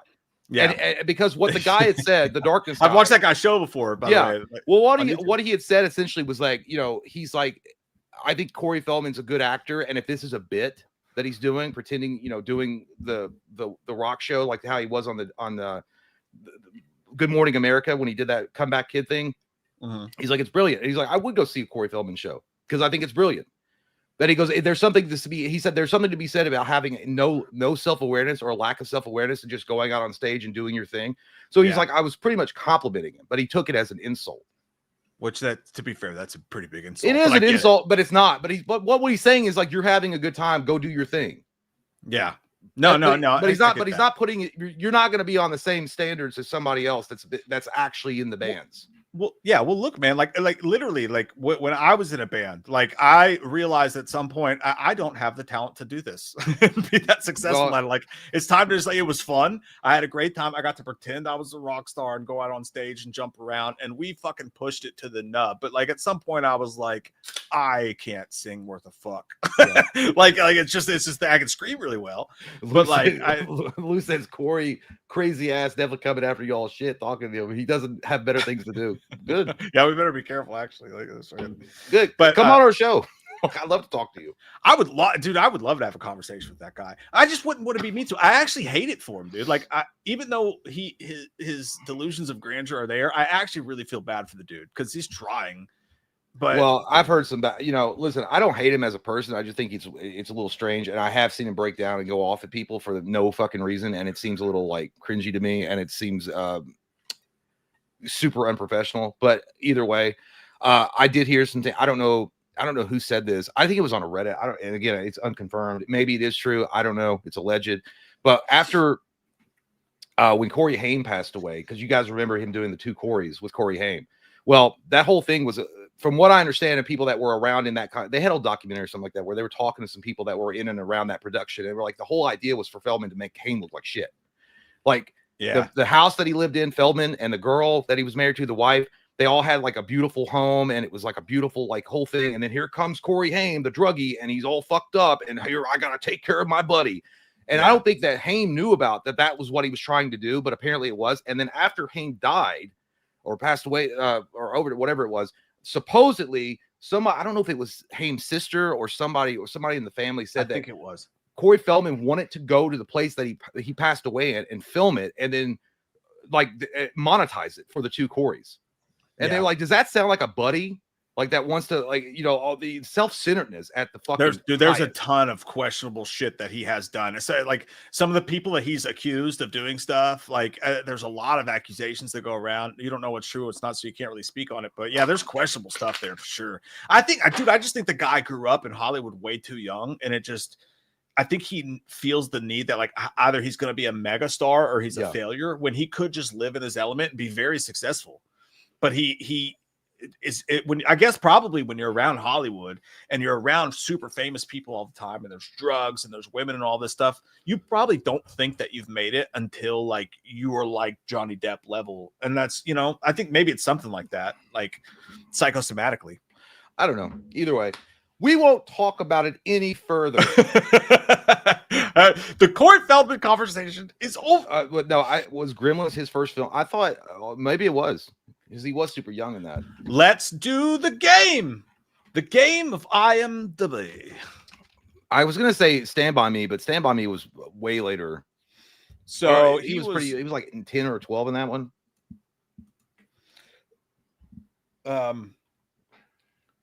Let's see. So he's got 2 roles upcoming: Tales of the Dead Zone and Forgiver. Going by. So we're in the late stages here. I don't know what any of this stuff. He was in 13 Fanboy, apparently. I never watched that. Isn't that a YouTube produced movie? Something like that. Something like that. He did voice. He did the voice of Mayor. Like, dude, he's a great voice actor. He's a great voice actor. That's the thing, though. I think he's actually a decent actor. I feel like, though, like, and that's what somebody else talked about. Those Jim and them guys need to write a book on him, because they know him better than himself, I think. But they were like say that like he doesn't want to talk about movies, even though that's what people know him for. So if you have him on a show and you're interviewing him, he doesn't want to bring it up unless he brings it up. Yeah, no, I get that too. Yeah, and think about those guys, and no shade or whatever to them. I get it, dude. It's YouTube's right. You got to do what you got to do. But wouldn't you feel bad? Like, I feel like while some of the stuff is laughable, and he definitely has an insane ego or whatever, and is a little bit delusional, but wouldn't you feel bad, dude, if every day our videos were just us shitting on someone like over and over and over again? I would start to feel pretty guilty, I feel like. Survey says no. You're a piece of you bully. You fucking bully. No, I feel like if you're the public, like, yeah, if I were like talking about his wiener size, and like, you know, all this crazy shit like that. But if you're in the public eye, if you're a celebrity, I mean, we get talked about all the fucking time. People say nefarious, nasty shit sometimes to us, but that's the price you pay for being on the camera. It is what it is. Yeah, we're definitely celebrities too. Don't like we're talking about, like, there's not even an alphabet low enough for us to be on that alphabet. Like, we're not even Z-list actors or Z-list celebrities, but technically speaking, we are to the public eye. I'm trying to get to one thing that I actually know. So there was a Lost Boys video thing. So I'm just gonna scroll to the bottom. Just holy fuck, he's a worker. He's a worker. Yeah, he's been in Hollywood for a while. Like but his first main movie, like, I don't know. Well, there it is right there, 1979. Mork and Mindy, Bad News Bears, Fox and the Hound, and then which, by the way, dude, again, like an honorable IMDb list. Like, the guy worked, you know what I mean? Like, he worked. Yeah, he made money. You got to give him credit for that. And then the big one, obviously, there was Cheers, but the big one was the final chapter, young Billy Corgan. But that was after his biggest role at that point was Stand By Me. Fuck you, Tomo. We didn't even get a regular Z. We got the fucking we got weird the apostrophes Z. Over the Z. I don't know what the fuck that shit is. Is that Latin? That's a dead language. I got our celebrity levels. I got recognized at a Golden Corral once. Yeah, fuck yeah, dude. One time we were standing outside the theater to go see the newest Halloween movie, and this guy walked up to us and he was like, "Are you guys those assholes from the We Watched the Movie?" He was like, "Yeah, because your stuff is good." Because Mike was like, "I thought you were gonna beat us up, dude, because you were like walking at us really aggressively." You remember that guy? Yeah. Oh yeah, I do. Yeah, dude. It's one of the weirdest things, dude. We were in an airport in Dallas. Me and Katie were, and the waiter was like, "Are you Mike from Watch the Movie?" I was like, "Dude, thank you. You just made me look so fucking cool." Like, I really appreciate it. Yeah, it's always good when it happens in front of people because you're like, yeah, I don't know. No, I never get recognized because I never leave my house, so I stay. You're fucking. You're oh, what was her name? Fucking Ripley. Ellen actress. Ripley from Aliens. Sigourney Weaver. Yeah. Was it Sigourney Weaver? That was As Ripley? It was Ripley. She was Ripley. What's the agoraphobic copycat? Was that her in that movie? Copycat. She never leaves the house. Yeah, Susan Sarandon, maybe. I don't know. That's you. No, Gremlins, and then obviously the Friday thing. And then there was the Goonies, which was huge. Stand by Me, fucking huge. Lost Boys, fucking huge. License to Drive, The Burbs, dude. He had a nice run. Yeah. And then the voice of Donatello. After that, see, for me, it was always Donatello. That for like when I found out that he was I was like, I would hang every achievement I ever had on the Turtles being in the Turtles. That would be it. You know who else was in the Turtles? The guy, the fucking Asian dude from Revenge of the Nerds, Takashi. When he's like, "Oh, I think I have a frush." He's like, "What the fuck is a frush?" That dude was Leonardo. Horse Stoop keeps asking if we're drinking. Why does that affect your enjoyment of the show? What if we're sober? Would you still watch? So when I tell Cory Feldman about two assholes talking about him, I'll say that they were drunk bitches. No, yeah, I am enjoying some apple juice. I'm having soda pop. Yeah, I had soda pop earlier, and then I switched over to apple juice. So. I'm being healthy. I got soda pop. But no, but dude, he was Leonardo. It was fucking crazy. Yeah, dude, that guy's been in a bunch of shit too. He was in Revenge of the Nerds. I always remember Takashi, and then he was in Police Academy. Dean, are you bored? Are we boring you? Oh, sorry, man. Yeah, we'll for sure get to him. Maybe we should get to the soup. Maybe you should watch another show. I'm just kidding. I love you, Dean. I love your face. I want to squeeze. No, but yeah, and I also remember in Police Academy 3, when they were like, when the Police Academy they had two different police academies, and only one was going to be open at the end. They had to have a competition, and then when Takashi, and I don't remember the actor's name, is sent over to the bad academy, the commandant is walking through and he's like, "Ooh, good, strong." He was looking at all his recruits, and then he got to this dude, and he's like, "Excuse me," right? And he's looking at that guy's chest, and he goes back to this little small Asian dude, and he's like, "And who might you be?" He was like, "Oh, I am," and he was saying who he was, and then the guy that was working with him, he's like, "Oh, that's so and so." He's like, he's with the police exchange program. He's like, "I'm not trying to teach my cadets how to use a wok." And he's like, "Oh, thank you. And is this your lovely wife?" And he's like, "Suck my what?" we should honestly one day we should do Patreon commentaries for Police Academy. For Police Academy. Excuse me, Flo. I'm kidding. I love you. I'm so sorry. I love it, dude. Yeah, but by the way, speaking of movies that will never ever get made or seen again, Revenge of the Nerds for show will never happen ever, and Police Academy probably will never happen again because there was dude, the face that's how my father greeted me into the world. I came out of my mom's vag. She goes, "Hey, Mike, gay." Shelly Bean says, "Damn, wasn't ready for the yelling. Made me jump." Sorry. Sorry about that. I think it was me. I screamed loudly.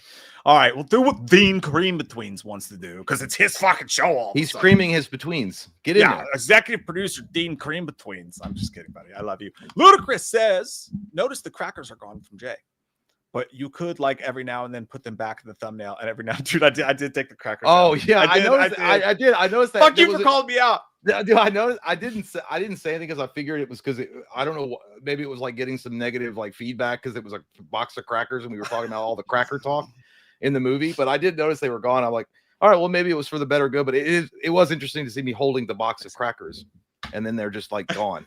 Yeah, so I did take them out of thumbnail, and the reason I took them out of thumbnail was solely because the comments that we kept getting on the Sinners review were really, really angry people, and I felt like it it was the wrong introduction to the video. It made it look like we were out to say that shit. Well, we were just generally talking about the You movie. guys don't like saltines? I feel like it's set up bad standard. Well, It was a joke because they called so many people crackers in the movie. But like, I'm like, okay, well. Well, I'd be like, yeah, it's like hate engagement is still engagement. So suck my ass, ball. Yeah, like that's how I felt. I was like, I don't want people to come on here thinking we're one of those like is ketchup woke channels. Well, it's not like we went into them and be like, by the way, you guys should subscribe to Charlie Kirk. He talks in great detail about all sorts of things that we are going to discuss today in this video. Cracker talk. Aren't we sick of it? I mean, it was obviously meant to be a joke, but if people are going to be like, surface level and be dumb about it, not understand jokes, but I imagine you said it just in that, like you just popped into the frame with that face, like, Mike, do not change anything else. Yeah, nighttime is trying to tell you not to be like George Lucas. Like, I got access to all this extra special stuff, and now I'm going to change everything about my trilogy. I'm going to go in and add all sorts of fucking shit. Greedo shot first. I got really tired of people popping into the comments like, you don't understand the culture. I'm like, I went to see a fucking movie, not to have a goddamn race conversation with you people, all right? We made a joke because they said cracker. That's it. It was supposed to be a vampire flick, idiot. That's all it was. You only went out there for 2 weeks. You've never seen a movie like this before. Finally, they discuss race in a film. I'm like, bitch, have you ever seen A Time to Kill? That's not the first time they ever said it. No, that's not true because they also discussed the race relations in that one fucking movie. The goddamn no, about the shit. Now I'm starting to think like Cory Feldman. No, dude, the fucking where the guys are breaking into the house and they only get 1 day to do it. The Purge, the Purge movies, like the prequel or whatever. That was all race relation shit.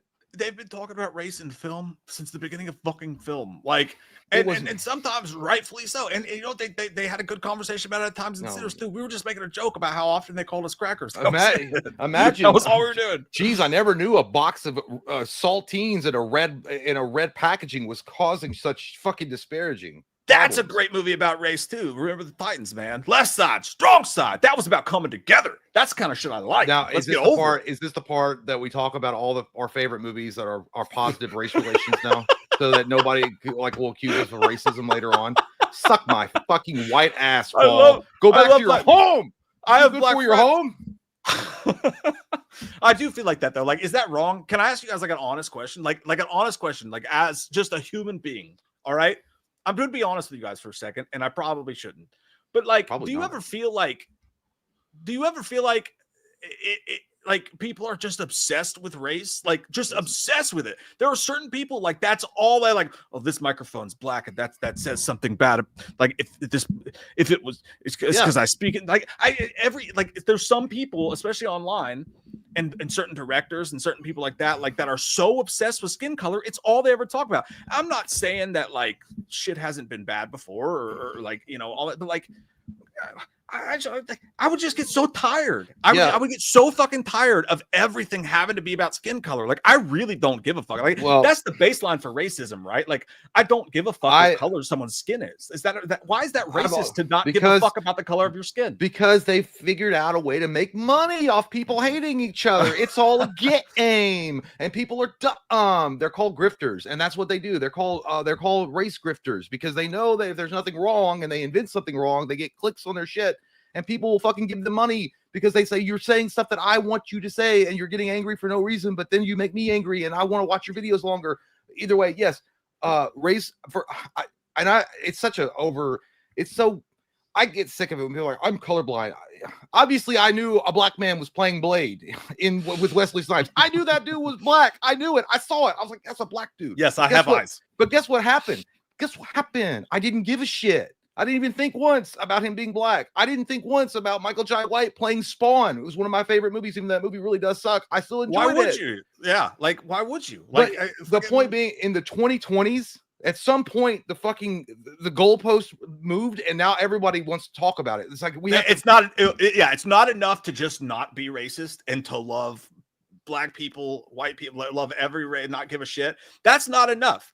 You actually have to, like, unless you've written a book about it, you're not allowed to be like, it's a show. We're not fucking, don't do that.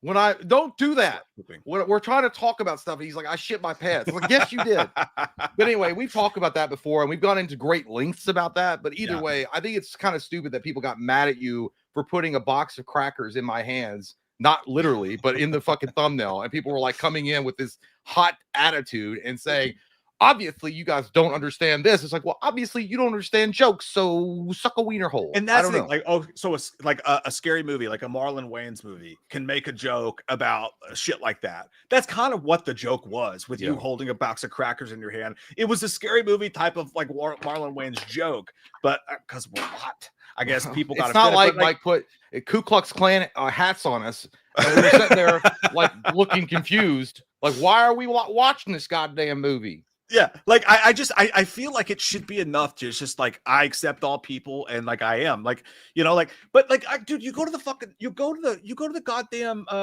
bookstore, right? And like half of the new release section is like how to not be white in America. like there's a whole fucking section in the new releases that's all race. Like you wrote a whole book about racism.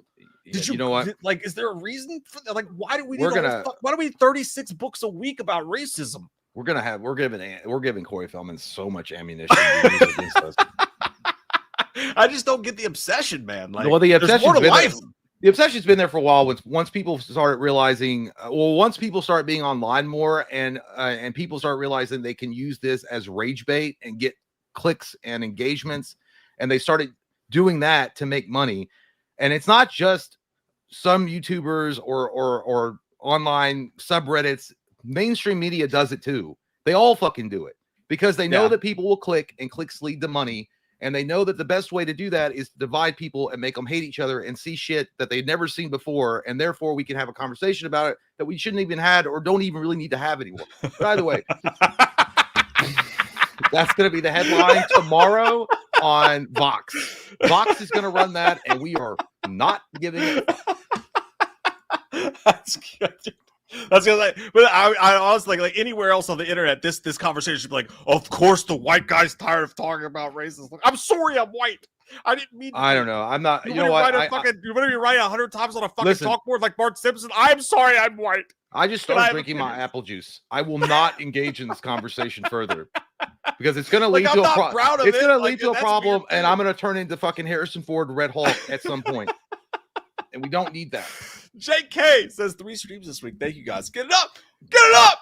Thank you, dude. Thank you, dude. Hey, thank you guys, man. So I did put, when I posted we were doing the stream tonight, someone was like, man, we were being spoiled. I'm like, trust me, you guys spoil us by showing up for this stupid shit.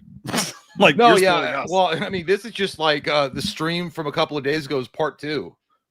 No idea what we're talking about, but we'll just keep doing it. That's it. That's it. You had us on the first 2. So the first 2 things are true. We are fat alcoholics. So but we don't hate black. The first article is Vox. This is definitely going to be like Kotaku. You had us on 2 out of 3. That's a passing score. So I think I was just going to be like, what's the one that is fat shaming people with problems? Jake, oh, sorry, I just read Michael Ponton. Remember Saturday morning cartoons? Dude, they were the fucking best. Yeah. What was your favorite? What was your favorite, chat? What was your favorite? I know what your favorites are. I know it. I already know it. You don't Silverhawks, because you're gay. But I will say my favorite. No, my favorite Saturday morning cartoon, without a doubt, 100% was X-Men. Fuck yeah, you're right. Was that a Saturday morning thing?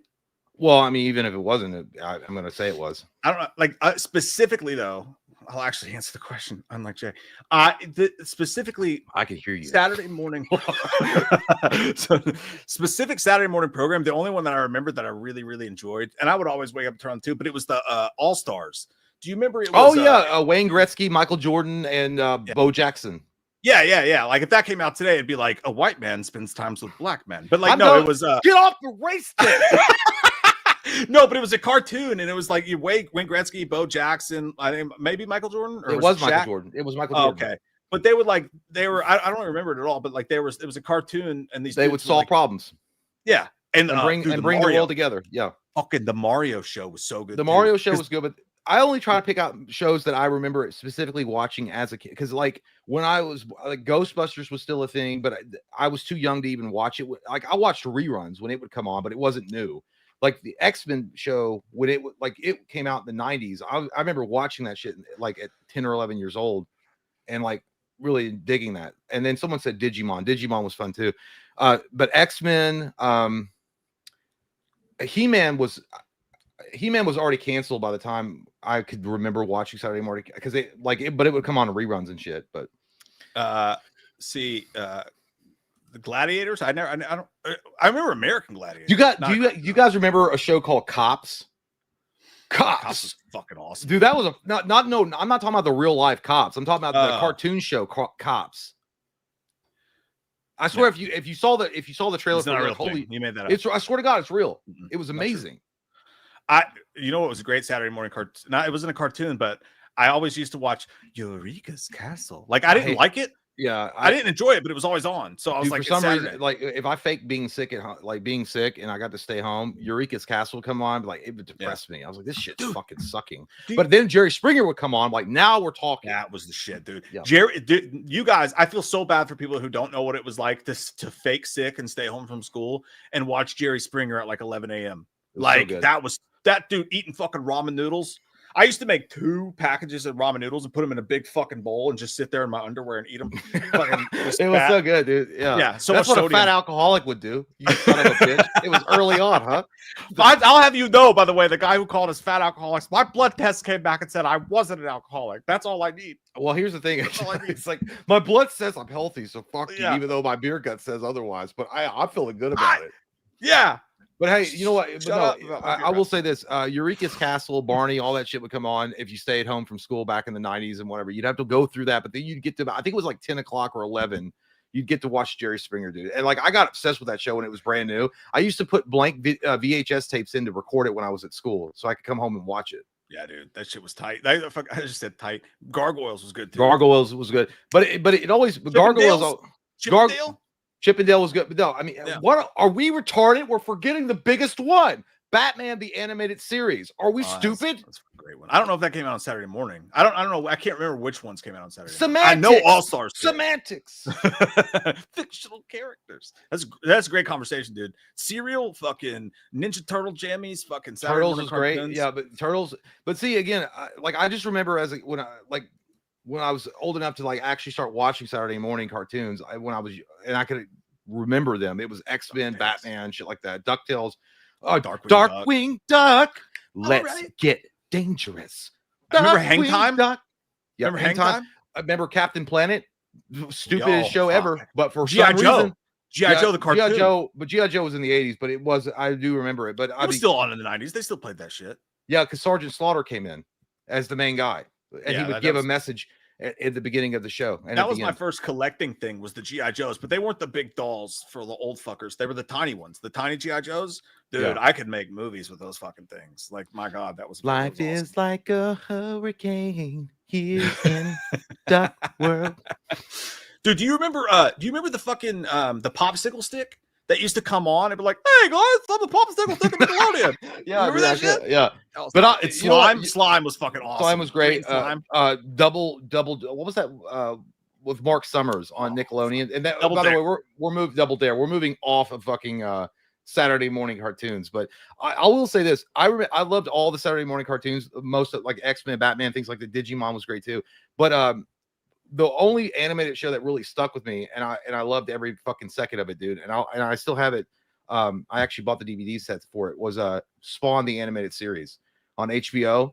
Oh yeah, because I had never seen anything like that, dude. And it was so fucking cool. It was so badass. Yeah, it would come on right after Real Sex or before Real Sex. Yeah, you would watch that, and then you would go watch the Dirty program, and you'd be like, I feel like I'm a bad guy in Spawn. He would probably kill me. Jacking it was hard back then though, because like it wasn't just like porno. There might be a softcore porn on, but like the HBO shows were full of weird shit. Like you'd be trying to like jack it to Real Sex because there was no Pornhub or anything like that. So you'd have to turn on Real Sex, and you'd be trying to find something hot, and there'd be a bunch of uncircumcised like animated penises flying around. They'd be doing like weird, or there'd be this chick who had like they built like a gigantic dildo machine that like just rammed into her. It was over always and over weird. again. It was like, you know, like as an adult, you'd be watching that now and be like, that's interesting. I'm gonna watch this and actually do it from an educational standpoint. It was I didn't know 60 minutes of fucking porn. I watched this one where they were like, this one chick was going around. She did a couples therapy thing, and she would like get in the bed with the couples and like kind of like do shit, but not really do shit. Remember the Beverly Hills bunnies or whatever? Yeah, it was? that's the ranch, the bunny ranch out in Vegas. Yeah, like I took extensive notes, but but the thing is but the Spawn animated series though, Todd McFarlane, his artwork was amazing and his stories were great too. Coming to life off the pages and doing it in the animated style, I'd never seen cartoons like that. Fucking violent, over the top, amazing shit. Really great stories. I thought that, and I always liked how they introduced it with Todd McFarlane with his like lisp, and he'd be sitting there at the writer's table and he'd be like, it's like so Spawn. He's like, so Spawn. A regular man, 1 second, burning in hell the next. You thought of a bit. And then he's like, what would you do for love? Let's get back to it. And then he would go back to he was in like his castle. Yeah, no, he was in his art room and he had a big thing and he's like, let's get back into it. And then he would like start dude, it was like, because you know what it made me miss like Tales from the Crypt, when you'd have the crypt keeper opening it up and giving you what was happening. That's what I'm saying, dude. Please, HBO. Like, you realize you made a mistake and you're going to go back to HBO Max. Please, for the love of God, give us a Pinhead Tales from the Crypt where it's Doug Bradley in the makeup. He can sit down. He doesn't have to move, so it doesn't really strain him because I know he's an older gentleman now.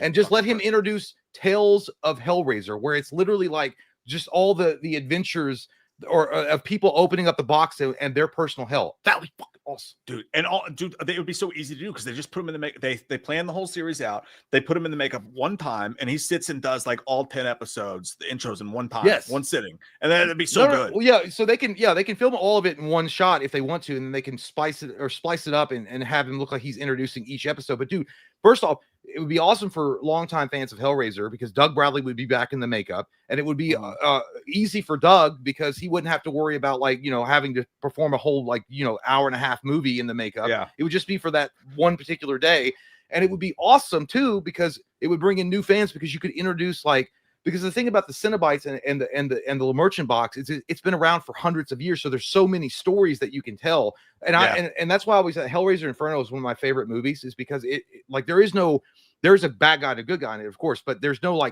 technically happy ending. It's just a tale of one guy being corrupt and not taking care of his family and being obsessed with lust and shit. Dude, that would be fucking dope. You guys got some good ones in the chat. Real Ghostbusters, that was fucking amazing. That was best. You know what's really sad about Real Ghostbusters, by the way, is that the guy that played Winston Zeddemore in the cartoon was Arsenio Hall. You makes sense, right? Like, he was a big name. Everybody would cast him. What's really sad about that, Ernie Hudson went to audition for the fucking role and they turned him down and gave it to Arsenio Hall. Ernie fucking Hudson. For his own, but Arsenio Hall's had so many connections. No, he was great, but it's like the guy that played the real life Winston Zeddemore is asking to be a part of the cartoon, and you're like, no, Arsenio Hall, Arsenio.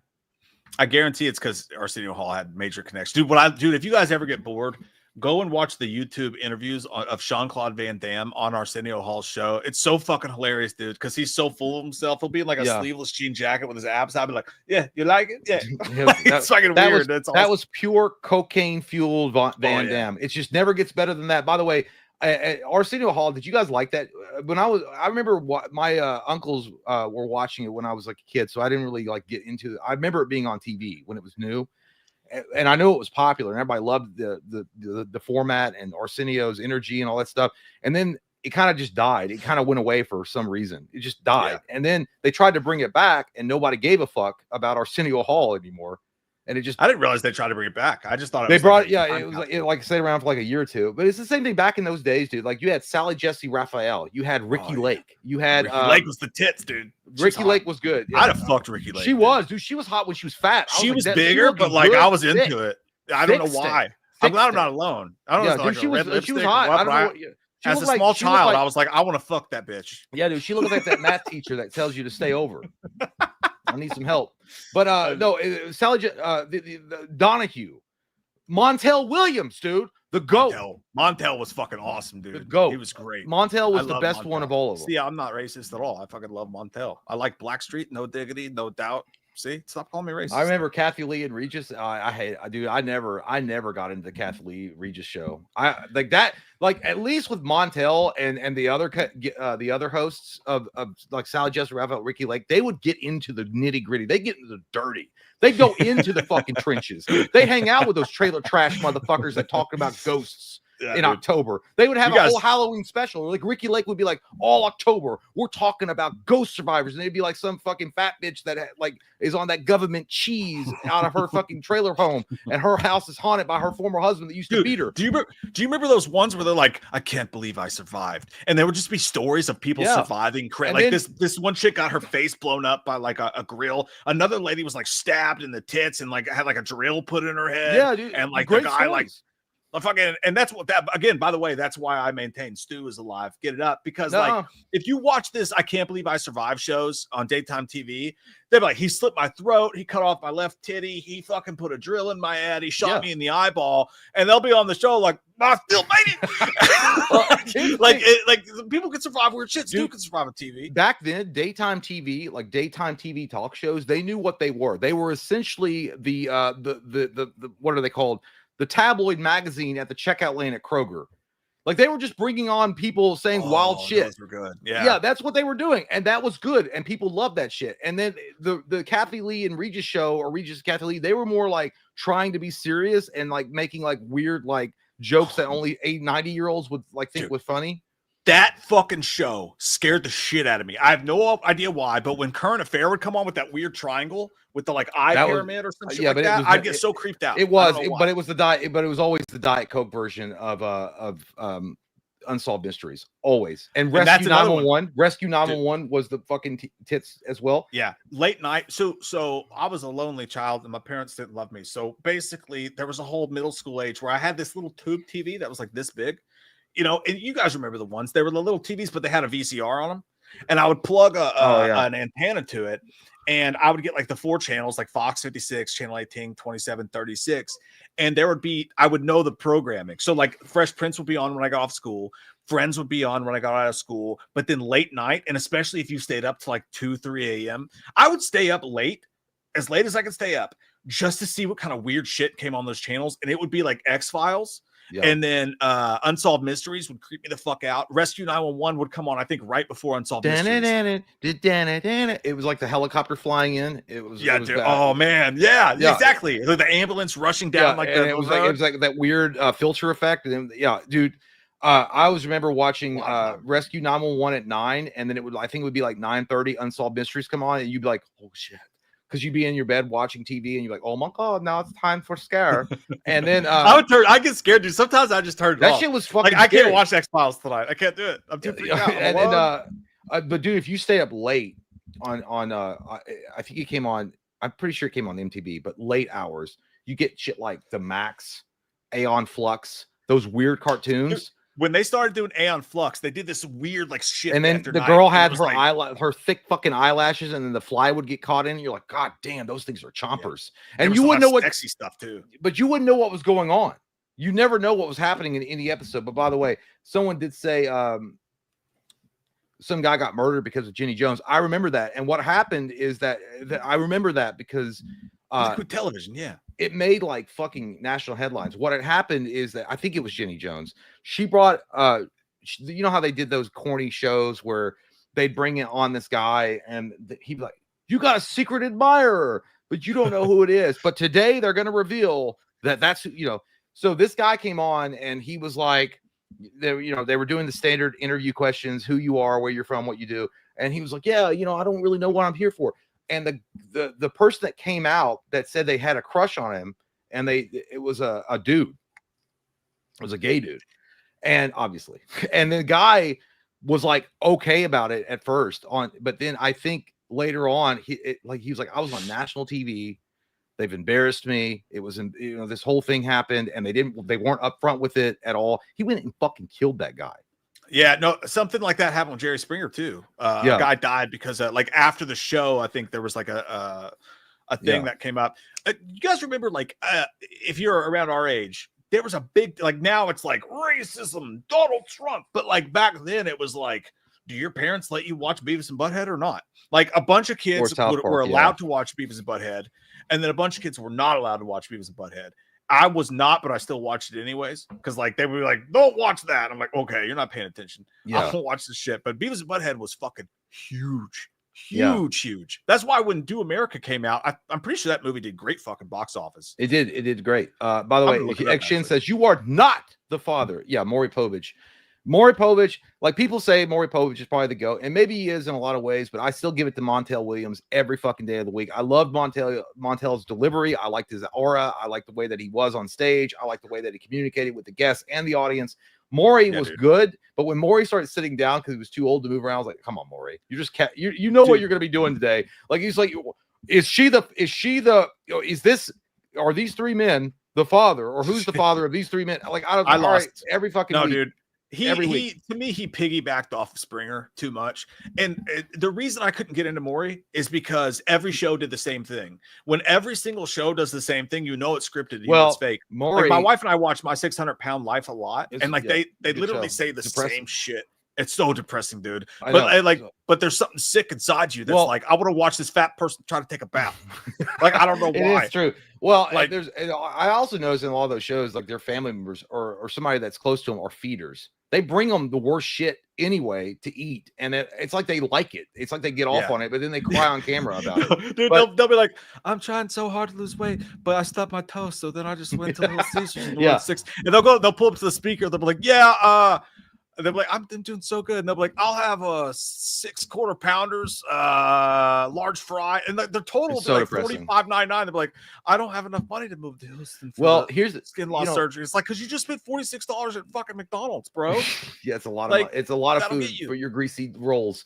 But I will say also, Maury Povich, he never pulled the trigger, so he always wanted to, like, they were seeing the success of something like the Jerry Springer Show, but they always wanted to maintain some type of like professionalism, so they never went full Monty with it. But they threaded the line as close as they could get to that Jerry Springer line until they should have just said, "You know what? We'll compete with Jerry head to head. We'll have a WCW, WWF fucking situation." Yeah, but dude, every single fucking episode of Maury, it's the same thing. Not the father. They would find out, they would run backstage, they would bring him back out. Yeah. You know something fucked up about the Jerry Springer Show, dude? When they would bring people on and make them fight and shit, there's a Netflix documentary that is just depressing as shit, but it talks about how they did some fucked up shit, man. First off, all those shows do. It wasn't actually scripted, but it kind of was, because what they would do is they would take these people, and 90% of them were poor. Like they would fly them out to Chicago where the show was the night before. Producers would take them out. They would get them hammered fucking drunk. They would pay for all their shit, get them fucked up. And the next morning they'd show up to the studio hungover, angry, pissed off, full of vile venom. And then the producers would run through with them. And they'd be like, when they say this, I want you to run through it with me. And they'd be like yelling in their faces, like, "You're a fucking slut and I hate your guts. Now tell me how you're going to act about that." And they would get them all fucking jacked up. And then they'd send them out on stage. So of course they're going to fucking fight. Well, here's the thing. What they would do. It was supposed to be controlled chaos, which is supposedly what they did in early episodes or seasons of The Real World. Because what came out later on was that I think the first season was pretty real. And then the rest of it was like, well, I know, but the rest of it got to a point where they were like, the interactions that happened on the show were real, but the situations were created by producers, because they were like, to be fair, 8 people living in a house together, some shit, it's just boring. Like maybe nothing happens for weeks. And so they have to introduce some kind of fucking chaos. And so their reactions to that chaos are probably real, but they set it up to where it seems like it was organic. And dude, I know for a fact that some of that shit would actually happen. And then they would be like, "We missed it on camera. We need you guys to recreate it." But no, the thing was, Springer was, I felt really bad for some of those people, dude. Because if someone went out there, and I believe this happened with someone who was murdered, they would go out there, and if the person, like, they go out, they have no idea what's about to happen. They walk on, and then someone's like, "Hey, I've been fucking your sister and a goat. And by the way, I'm done with you." How dare you? That's my favorite goat. If the person tried to leave, if they tried to go backstage, be like, "I just want to go home. I'm embarrassed. Like, I'm hurt." The producers would tell them, "If you leave in the middle of the show, we're not paying for your ride home." and these people had no money. Like, Yeah. so they would have to walk back out on stage and get ridiculed and embarrassed and sometimes be forced to fist fight just because they couldn't afford to ride fucking home. That shit's sad. I'm shocked that this I don't have my HBO Max subscription anymore, but well, no, I do until June. I can still watch it, but I gave you my password. I forgot. I deleted it, so I forgot. Why? So why do you delete your fucking text? It's Because I'm anal retentive when it comes to my shit on my phone. All text, by the way. I do. Immediately. I don't just delete the text. I delete all missed calls or calls received. I want my phone That's so looking fucking clean. weird. Stop. Clean. I'll send you the password again. Why? Anyway, I sent you the password. There's a show called Demons of Hollywood on HBO Max. Did that like deeply affect you that I made fun of you deleting your text messages? No, I don't care. It was the way you said it. Anyway, I don't want to talk about I don't know what it is, dude. It's like I'm anal retentive about my phone. Like, so I want my when I like even the emails, like I'll save the ones that are, I create files on my email. Like I'll create a folder for certain, I label them important. So I know they are important. And I move those files to important file. And then everything else. So my inbox is always clean. My spam folder is always clean. I delete all old emails. I also delete all old text messages, as well as missed calls, received calls, calls outgoing. All of that shit is gone. I don't know what it is. I feel like the CIA is going to break in. I like to throw it back at people's faces. Like, remember on June 1997, you said this mean thing to me? I know. That's why I should probably keep shit for receipts. And then that's why when I get caught and they're like, prove it to me. Prove that I said that. I'm like, fuck. They caught the one weakness I have. I delete everything. It's like, no, that's the one weakness he has. But it's actually smart to be Demons of Hollywood. Well, it's not really because I can't use it. I mean, they'd have I wish I could delete my text to other people that they could never go back. They'd have to subpoena fucking AT&T, fucking pull up the text. But no, what I'm saying was there's a show called Prove it. There's so many situations that I've been in where I'm like, I'm telling the fucking truth. It's happened. And they're like, prove it. I'm like, God damn it. I was like, and they're like, what did I say? And I can't remember. I was like, dude, I didn't fucking record. I'm not a stenographer in the court system. It's Big Daddy, right? It's Big Daddy where he says that. He's like, I'm not gay. And he's like, prove it. Yeah, but it's like, I didn't record. I didn't like stenographer like your whole conversation and keep it in my brain. I can't recall exactly what you fucking said, but you did say it. And then like, prove it. I'm like, all right, well, if you say I sent in a text, show me the text. I'm like, it's gone into the fucking ether of the digital world. How convenient for you and the clock. Yeah. But my point being is that in HBO Max, they did the show called Demons of Hollywood. And I'm actually surprised they haven't done this thing about, behind the scenes of these talk shows that went on in the daytime with Jerry Springer or Maury, and how they manipulated some of these people in order to get them on the show and expose themselves in really raunchy ways so they could get clicks. Is what my point was. So we veered way off. Like I like my ADD did not let me hold that conversation. I lost bits and pieces. Hey, you know what, Dean? I ruined your point. I'm sorry. No, it's fine. But I'm not getting into the conversation anymore. That's crazy. I never said that. Prove it. Prove it. It's like I can go on a live stream and find it. No, Jay and I have a mutual friend that one time he was trying to get me to say shit like salacious shit, and he's like, "See, you're being fake right now because you won't say these bad words that I want you to say." And I'm like, "Dude, I'm not gonna say it. Like, I'm not gonna say it." And that was the whole thing. I was like, "Would you go to work and say that out loud?"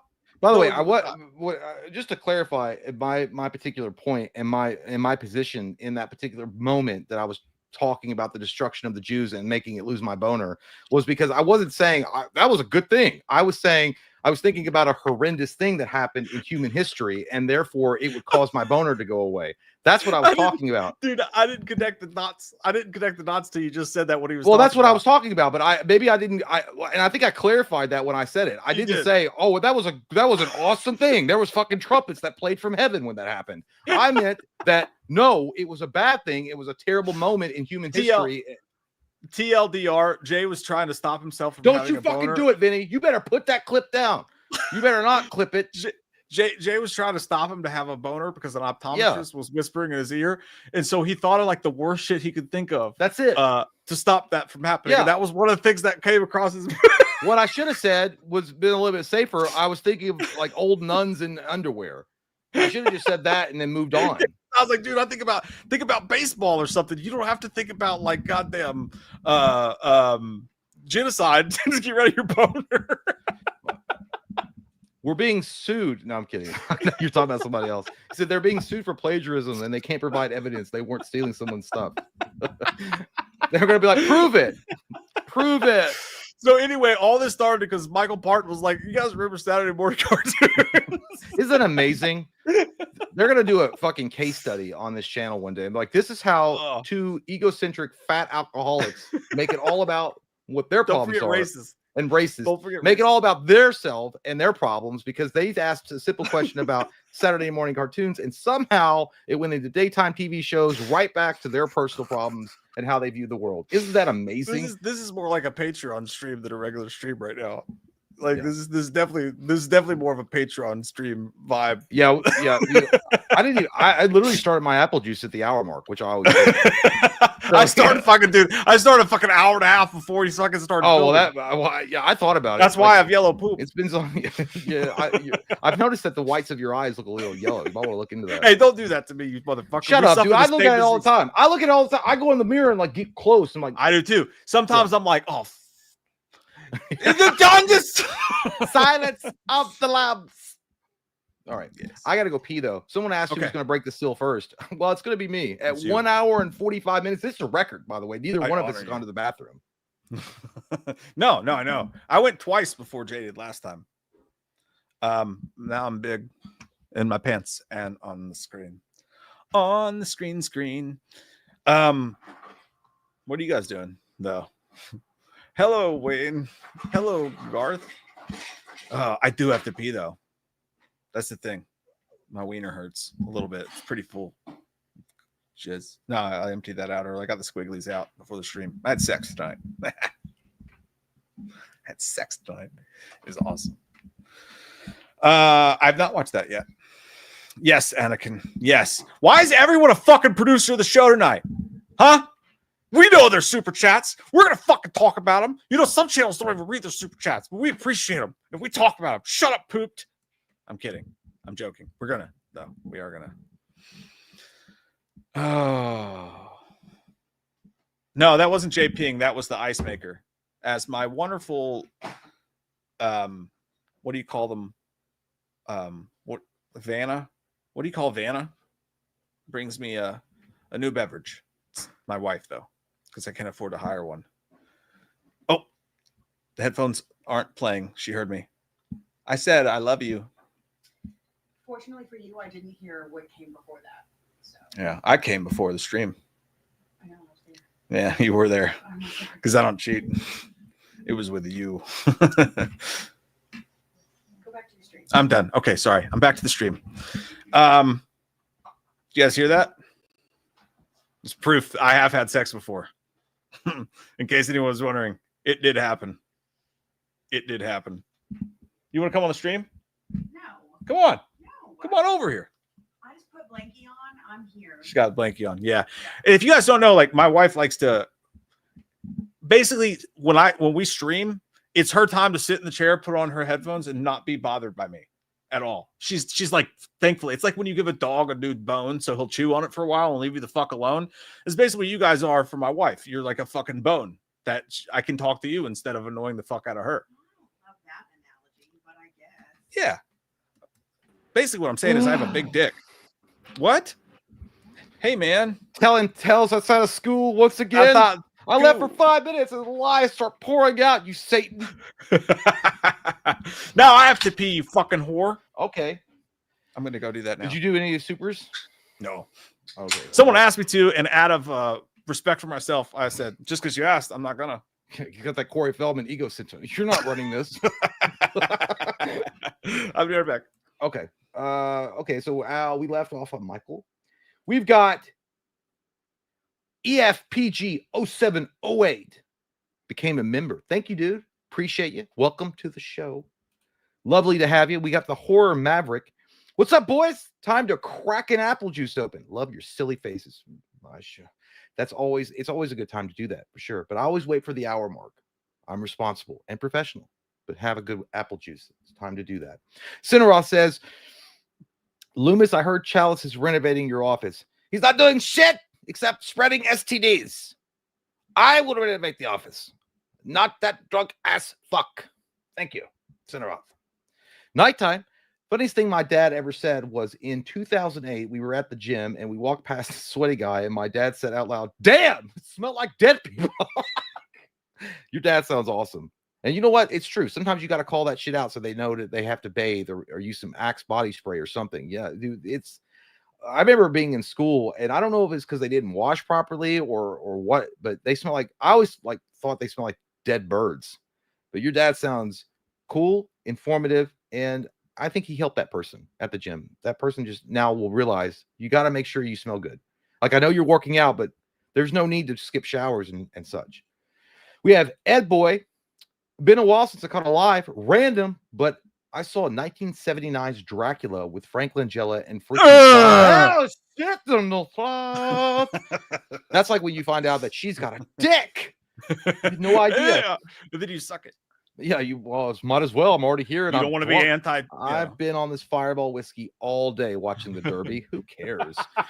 Been a while since I caught a live random, but I saw 1979's Dracula with Frank Langella and freaking Don Pleasance. Can stop hearing Jay as Loomis. Yeah, Ed Boy, thank you so much. That's unfortunate because Donald Pleasance is an extremely amazing actor, and nobody wants to hear my angry fucking, what does somebody call it? German sounding voice. Actually, no, I'm sorry, a Nazi voice. Yeah, there's been some critique on my Loomis, which is I never once have ever said it was legitimate, but they're like, oh yeah, that sounds like a great Nazi accent. God damn, fuck you. I'm like, what? Do you have experience? What did you say? You love Nazis? No. When people have talked about my voice and my Loomis, they're like, "God, I can't stand to listen to this Nazi sounding motherfucker." I'm like, "What?" Oh, because it sounds German. Yeah, I was like, I don't know if it does or not. Friedenstein Blackestein. Where is the bet? I'm not talking. Beep Bop Boop says, "What does Slender Man think of Kanye's? What is that song? HH song? What is that? I don't know what that is. I'm not gonna say it. Hunter Hearst. Put two H's together though. Hell's Helians. Yeah, that's the one you got. I don't know. I don't know. I don't follow Kanye. Well, you know, if Mr. Kanye West out there having a good time with himself and writing songs, we guess it's all right. But we don't listen. No! Don't say that. Don't say that, Slenderman. No, don't. It's not all right. No, it's not all right. Kanye, no, you should be ashamed. You should be ashamed of yourself. Go back to making Yeezys. Go back making you shoes. They're so wonderful. Stop it. Stop it, Kanye. Stop it, Kanye. I don't listen to his shit, so I don't know. You fucking almost said. I literally don't know. The last Hitler? Kanye West song I know is like, "No one man should have all that power." That's it. It was just directly contradicts his feelings today. And then that. She would do anything for a Blondike, or I would do anything for a Klondike, the Gold Digger song, whatever it was. Dude, but I'll admit, like the first 2 or 3 albums from Kanye, I used to listen to that shit was pretty good. It was pretty good. Now he's a fucking psychopath. We got Christopher Sampson says Jay doing a collaboration with Mr. Beats, so cool. I'm coming on up. He's talking about you dickless fuck. My name is Diev. But hey, thank you, Chris. I don't look like fucking Mr. Beast, all right? Stop saying that shit. I'm telling you right now, you don't. Like, if you I just saw a recent picture of him, dude. There was a soul behind these fucking eyes. This is Mr. Beast in the thumbnail. No, Mr. Beast is embracing. Mr. Beast is embracing his skinwalker. He's like the goddamn Antichrist. He looks like dude. Like his recent hair style change. He looks like a fucking alien. Like it doesn't even look real. No. Dude, he's the fucking weirdest son of a bitch. Just give people money. You don't have to make them dance for it, you fucking piece of shit. As pooped by Anakin Skywalker, and that's the face that he made on the toilet with his thumbnail. Dr. Loomis, I need help. I've never seen any of the Missionary Impossible movies. Oh my God. Can you give me a prescription? A prescription to rock. I'll give you a prescription to shut the fuck up, you Star Wars geek-fueled bitch hole. You're talking nonsense with a goddamn PFP of your cat. I don't want to hear your goddamn mouth. I don't want to hear you. I don't want to see your words pop up. Never going to give you help. Thanks, Vinny. That's not Vinny. He said I was hot. Oh, I thought that was Vinny. No. So that's not fitting.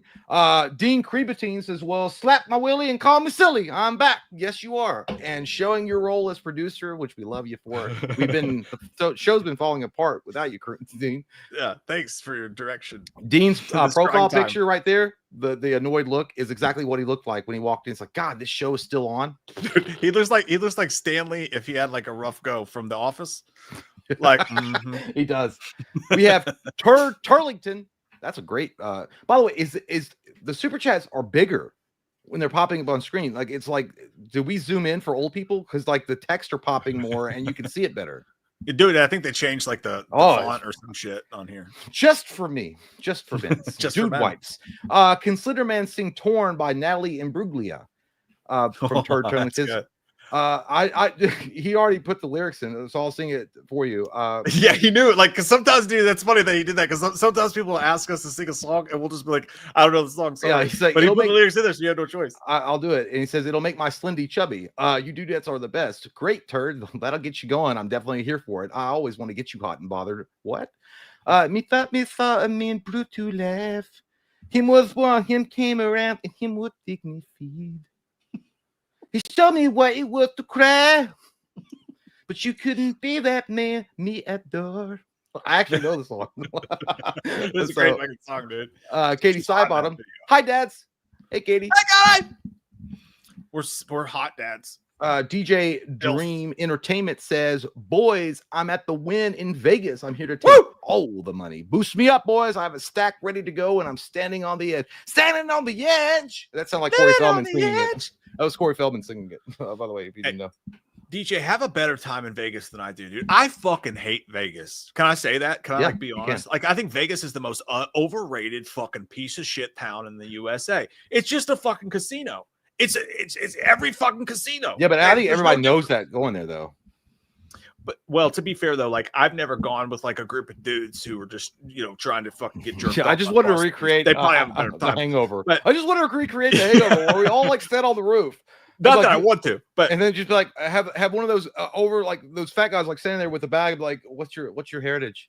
You look homosexual. Is it homosexual? No, yeah. I have never had a desire to go to Vegas as an adult. Like I went when I was a kid with my family. They all went out to Vegas, and I was like 13, so it was just going to the arcades and stuff. But now, I did see a really cool thing that they shut down. I think in 2008, and I would have gone to that. They had the Star Trek experience. That would have been cool to go to that.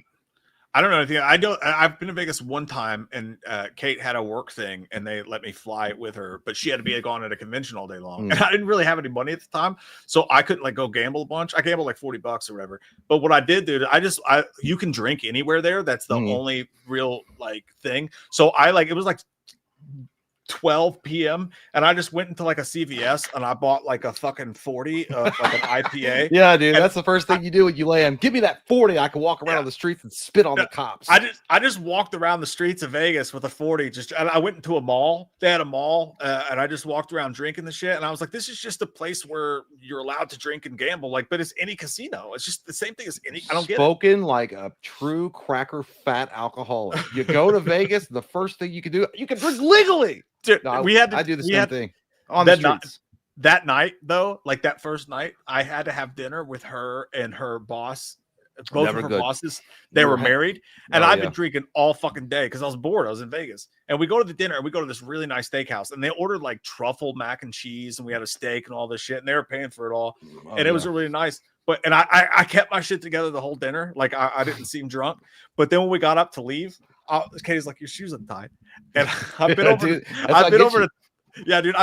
tie my shoe, and I sat there and I literally like had I was fucking I was all over the place. And then her boss was like, "Is he drunk?" Dude, she's like, "Yeah, he's been drinking." I know exactly how you feel. There was one of the early scare fest that we went to. I think it was one of the first ones that a lot of people came out to see us. I was fucking wasted, dude. I was so fucking hammered, and we stayed all night at that VIP party. I was fucking hammered, and I kept it up pretty well. I was like, "Yeah, thank you for coming." I was like, I do the Cory Feldman thing has fucking infected my brain like the Borg. But anyway, I was like, "Yeah, thank you for coming, dude. I was really happy," and I was fine. And then I told April, I was like, "I was ready to go home." ready to get in the car and go to sleep. Get me out of here. No, I was like ready, but I was saying it like, oh, ready to go home, baby. So I can go home and maybe we'll stop and get some fast food and then we'll go watch a movie when we get home and then we'll go to bed. And she's like, okay, baby. And then as soon as we got in the fucking car, dude, I look like the goddamn melted guy from RoboCop. Like the mask felt like melted away. I was like, whoa! Like, I just let it all out, dude. I held it together. That I felt like goddamn Superman, and then the glasses came off, and it was just liquid shit. Yeah. Like, so I know exactly what you're talking about. I can't wait to let go. Yeah, you have to hold it in until that. But yeah, Vegas is one of those places. Like if you have the money to go to just kind of fuck around. If you have fuck around money, it's probably really fun. But if you're like going to like win big, you're probably the guy. You're exactly what Vegas wants to come. They're predatory as fuck. But have a good time, man. I hope you win big, dude. I hope you have to win big. The streets smell like shit. Everyone's sketchy. Like I don't trust anybody walking around me. Like I did not enjoy Vegas. We ate at a Wahlburgers, so that was different. I never had Wahlburgers before. But by the way, I have an announcement to make. By the way, I'm gay. What? But I knew. More importantly, and pertinent, we are not. I saw someone ask in the chat tonight, and I've seen someone ask that we will not be at Scarefest. This year. Well, we don't need to get into the big nitty gritties of all No, but just do not buy tickets to Scarefest to come hang. We're not going to be there. It is ran by a bunch of liars. Liar whore. Yeah, we're not going to be there, and we're also not going to be doing the meetup during Scarefest because we got some stuff planned though for you guys. Like we've actually had a little brainstorming session last week about what we can do to make up for that. Like it's going to be really fun. One of the things that we're thinking about doing this summer, which we'll film and then it'll be released later on for Halloween Horror Month or whatever, is going to Waverly Hills, which is a haunted sanatorium in Kentucky, and just doing the whole thing on GoPros or something. That'd be fun. Yeah, no, we have so basically two reasons we're not doing Scarefest. One, it's ran by very, very dishonest people who and I'm gonna get into that. But two, we don't want people to come all the way down here and be forced to buy tickets to Scarefest or whatever and all that shit.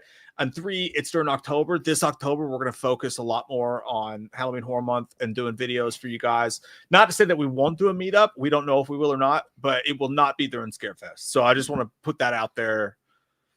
Yeah, we'll make it maybe another convention that deserves. Whatever. But either way, we'll put it out. We'll make sure that people know about it before it happens. But yeah, you're right. Don't go to Scarefest if you guys. I mean, if you want to go, for sure, go. We're not telling you not to go. Yeah, I mean, if that's what just you're ran by very honest people. It is what it is. Whatever. Man of Tomorrow says, I know Jay hasn't seen Manhunter, but imagine a Halloween movie similar to Manhunter. Just get a lead detective chasing Myers set in the 80s. I haven't seen it, but I have seen True Detectives, and if you put the same kind of idea behind that and use the True Detectives as like two either cops or one cop, like a Loomis and then the sheriff of the town hunting down, dude, that's great. Following the homicides that will maybe lead them to Michael Myers and where he's at. Wow. That's a great. I would love to see that movie, Man of Tomorrow. That's a great point. That's all you need is a movie like that with that stance for sure. And by the way, side note, we may go and walk around Scarefest. I don't know. I'm not saying that they barred us. They banned us. We can't be there. No, they didn't ban us. But like, if we may end up just going and walking around, I don't know though. So, but there's not going to be a meetup at Scarefest. Well, yeah, we don't. Yeah, it's all early stages right now planning. I mean, we're only in fucking May, so shit. But we may be bored and be like, hey, let's go walk around Scarefest and have. But we definitely are going to be. But we are going to up the content for the canteen for October. And so, well, I'm excited for the fucking Waverly Hills Sanatorium. Yeah, we're thinking about getting some GoPros, and we're gonna reach out to Waverly Hills and see if they'll let us come with GoPros and film. Because I mean, you guys know, I don't fuck. I love ghosts and I love like the ghost paranormal stuff, but I don't want to fuck with that shit. If it happened there, I don't want to go around and be like, oh, booger monsters come out of the wall, it scare me. I don't want that. I stay away from it. I like watching it on YouTube or like those shitty ghost adventure show. But I don't. Yeah. But my wife loves that shit. April loves that stuff. So she's like, can we just go? Because it's not that far away from where we live. And I'm like, all right, we'll just go get you a goddamn hoodie or whatever. And I told Mike about it. I was like, hey, well, we all should go and like record it. And then Mike also mentioned like going to real haunted, like not real haunted houses, but like, fake haunted houses and recording our experiences and walking through those too. Be fun, man. Good fucking times.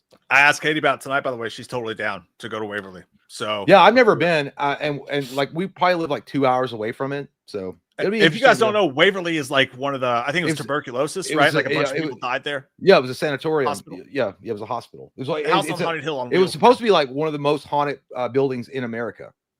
You know, another place we could go is Bobby Mackey's Music World, which is supposedly super haunted, and there's a bar in there too. Yeah, so dude, you get drunk as fuck. You said the same thing as us. There's a bar. I'll with a ghostly butt. What? We'll sneak in shooters anyway, but there's a bar. Bobby Mackey's is actually further from here, or from where we live. Cincinnati, right? It's in Kentucky. It's in Florence, I think. Right next to Cincy. But it's up north. I think it's a little further than Waverly Hills, but it's got. I mean, you got a bar. It's got like live show. It's got a live show on stage. I mean, I think it's all country, but it is what it is. When you get drunk, all the music sounds good, man. Whatever, fucking do it. And then you go downstairs and they give you a little tour of the basement, and that's supposedly where all these hauntings happen. But they supposedly have a portal to hell where they did these satanic cults in the basement. That's called your ex-wife's butthole. It is. It stinks. Nobody was allowed in there. The devil himself was scared. We have Chris Sampson saying, "Hey, dudes, what if you had a side channel that goes out with recycled stars?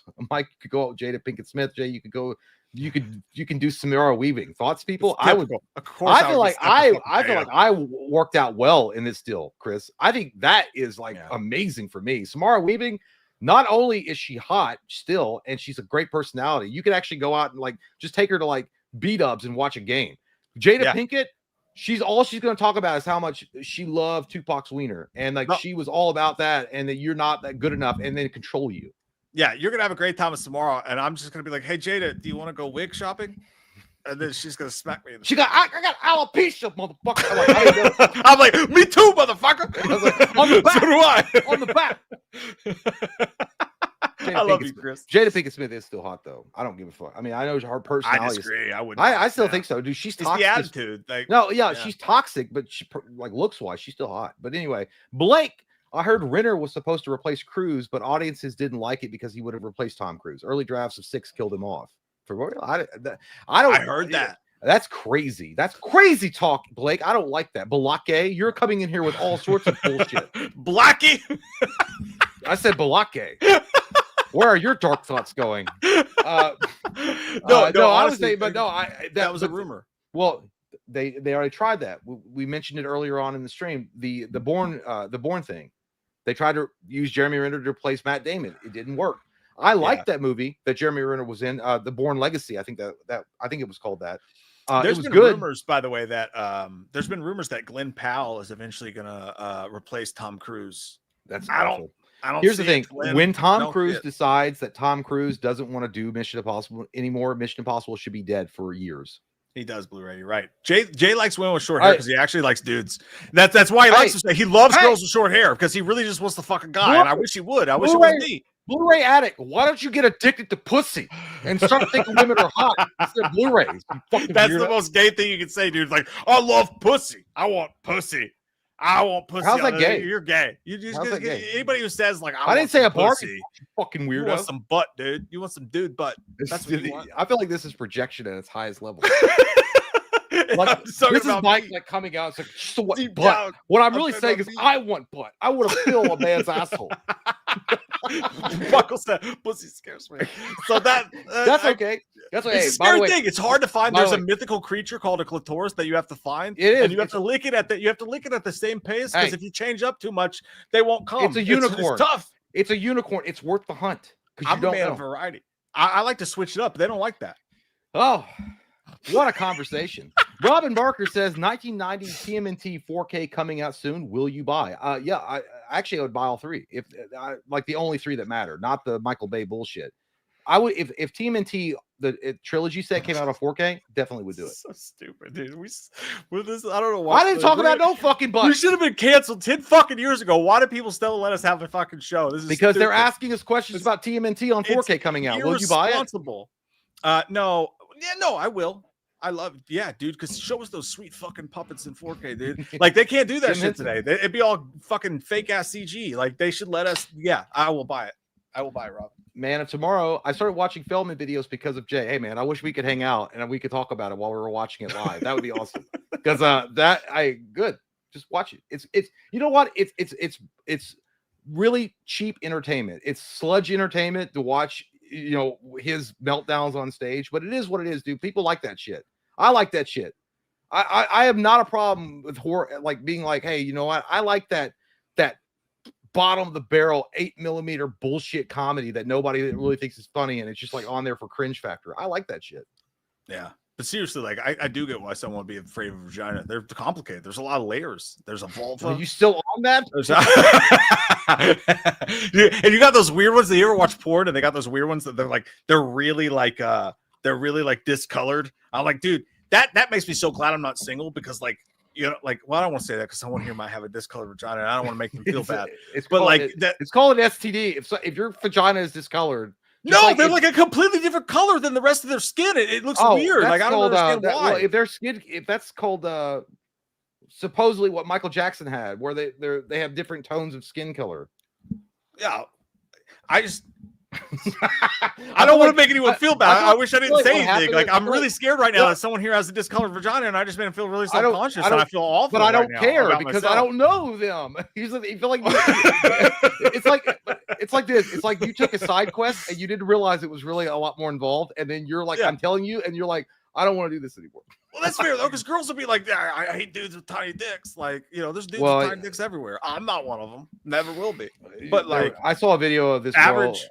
I saw this video of this girl, like she like put on her mouth and then she pulls out and it's 4 inches, and she's like, what the fuck could I do with that?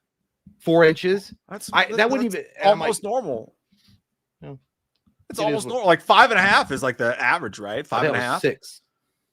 No, Jay, it's 5.5. I swear to God, it's average, dude. And then Mike's like, well, from the side, especially if you have good girth, bro. Like, good girth is important too. You know, I don't know. I always think it's funny. Like, girth is real important. Actually, there's this new trend going around where these guys on the street, dudes on the street, will go around and they'll be like, so you judge a guy based on his height, and they're like, I mean, yeah, because you always want like a 6'2", 6'1" guy, and they're like, he's like, stand on that scale. And they're like, oh my God, fuck you. I'm like, it is true though. I've seen those videos. It is true. Girls will be like, I need a dude who's like, says like, dude, like, I can't help how tall I am. Like, you know what I mean? Like, but by the way, good point. Good point. The average is not 7.5 inches. NTJ, like, what's your fucking problem, bro? Like, why would you be spreading that kind of fucking misandry around here? Like, that's not good for dudes everywhere. First off, don't say that shit. Me and Entertainment Jay are like, I guess, in a boat all of ourselves, because I thought that was normal too. Me and him know. That's crazy, dude. Me and him know. That's crazy. That's like expecting everyone to be the size of NBA basketball players. Like, come on, 7.5. That's crazy. Nah. Some girls don't want a 7.5. Some girls say that if it's perfect for them. And they don't want it to be that my size. wiener is a fucking cinder block of goodness. But anyway, it's about the girth. Yo, fellas, shout out my son Kylo for me. Okay, well, hopefully he.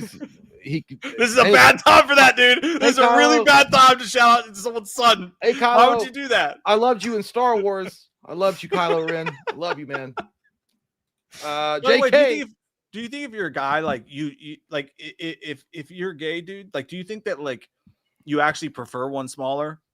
I don't feel like size matters, like, for dudes. Listen, because like I feel like a bigger one would actually be like a bad thing. I think a chick or a gay dude that likes it in the butt or the vagina will appreciate a dude that's got a medium.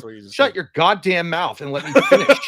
But I think they would both appreciate, like, first off, if it's 12 inches long, you got a John Holmes dick, like a huge dick that when you pull it out, those videos, those fucking Coke cans, like a big dick that you got to pull out and then sling over your fucking shoulder and be like, "You ready for this?" No one wants that. That's scary as it looks like a goddamn sandworm from fucking Trimmers. They're not going to want that in them. So I feel like a reasonable size, I think they appreciate that. So I think that there's a lot of overratedness going on when people talk about, I just want that big old wiener, gay or straight. Yeah.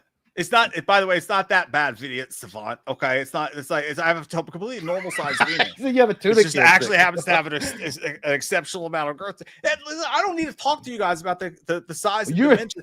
Listen, I keep on trying to dig us out of this fucking hole, and you keep pulling us in.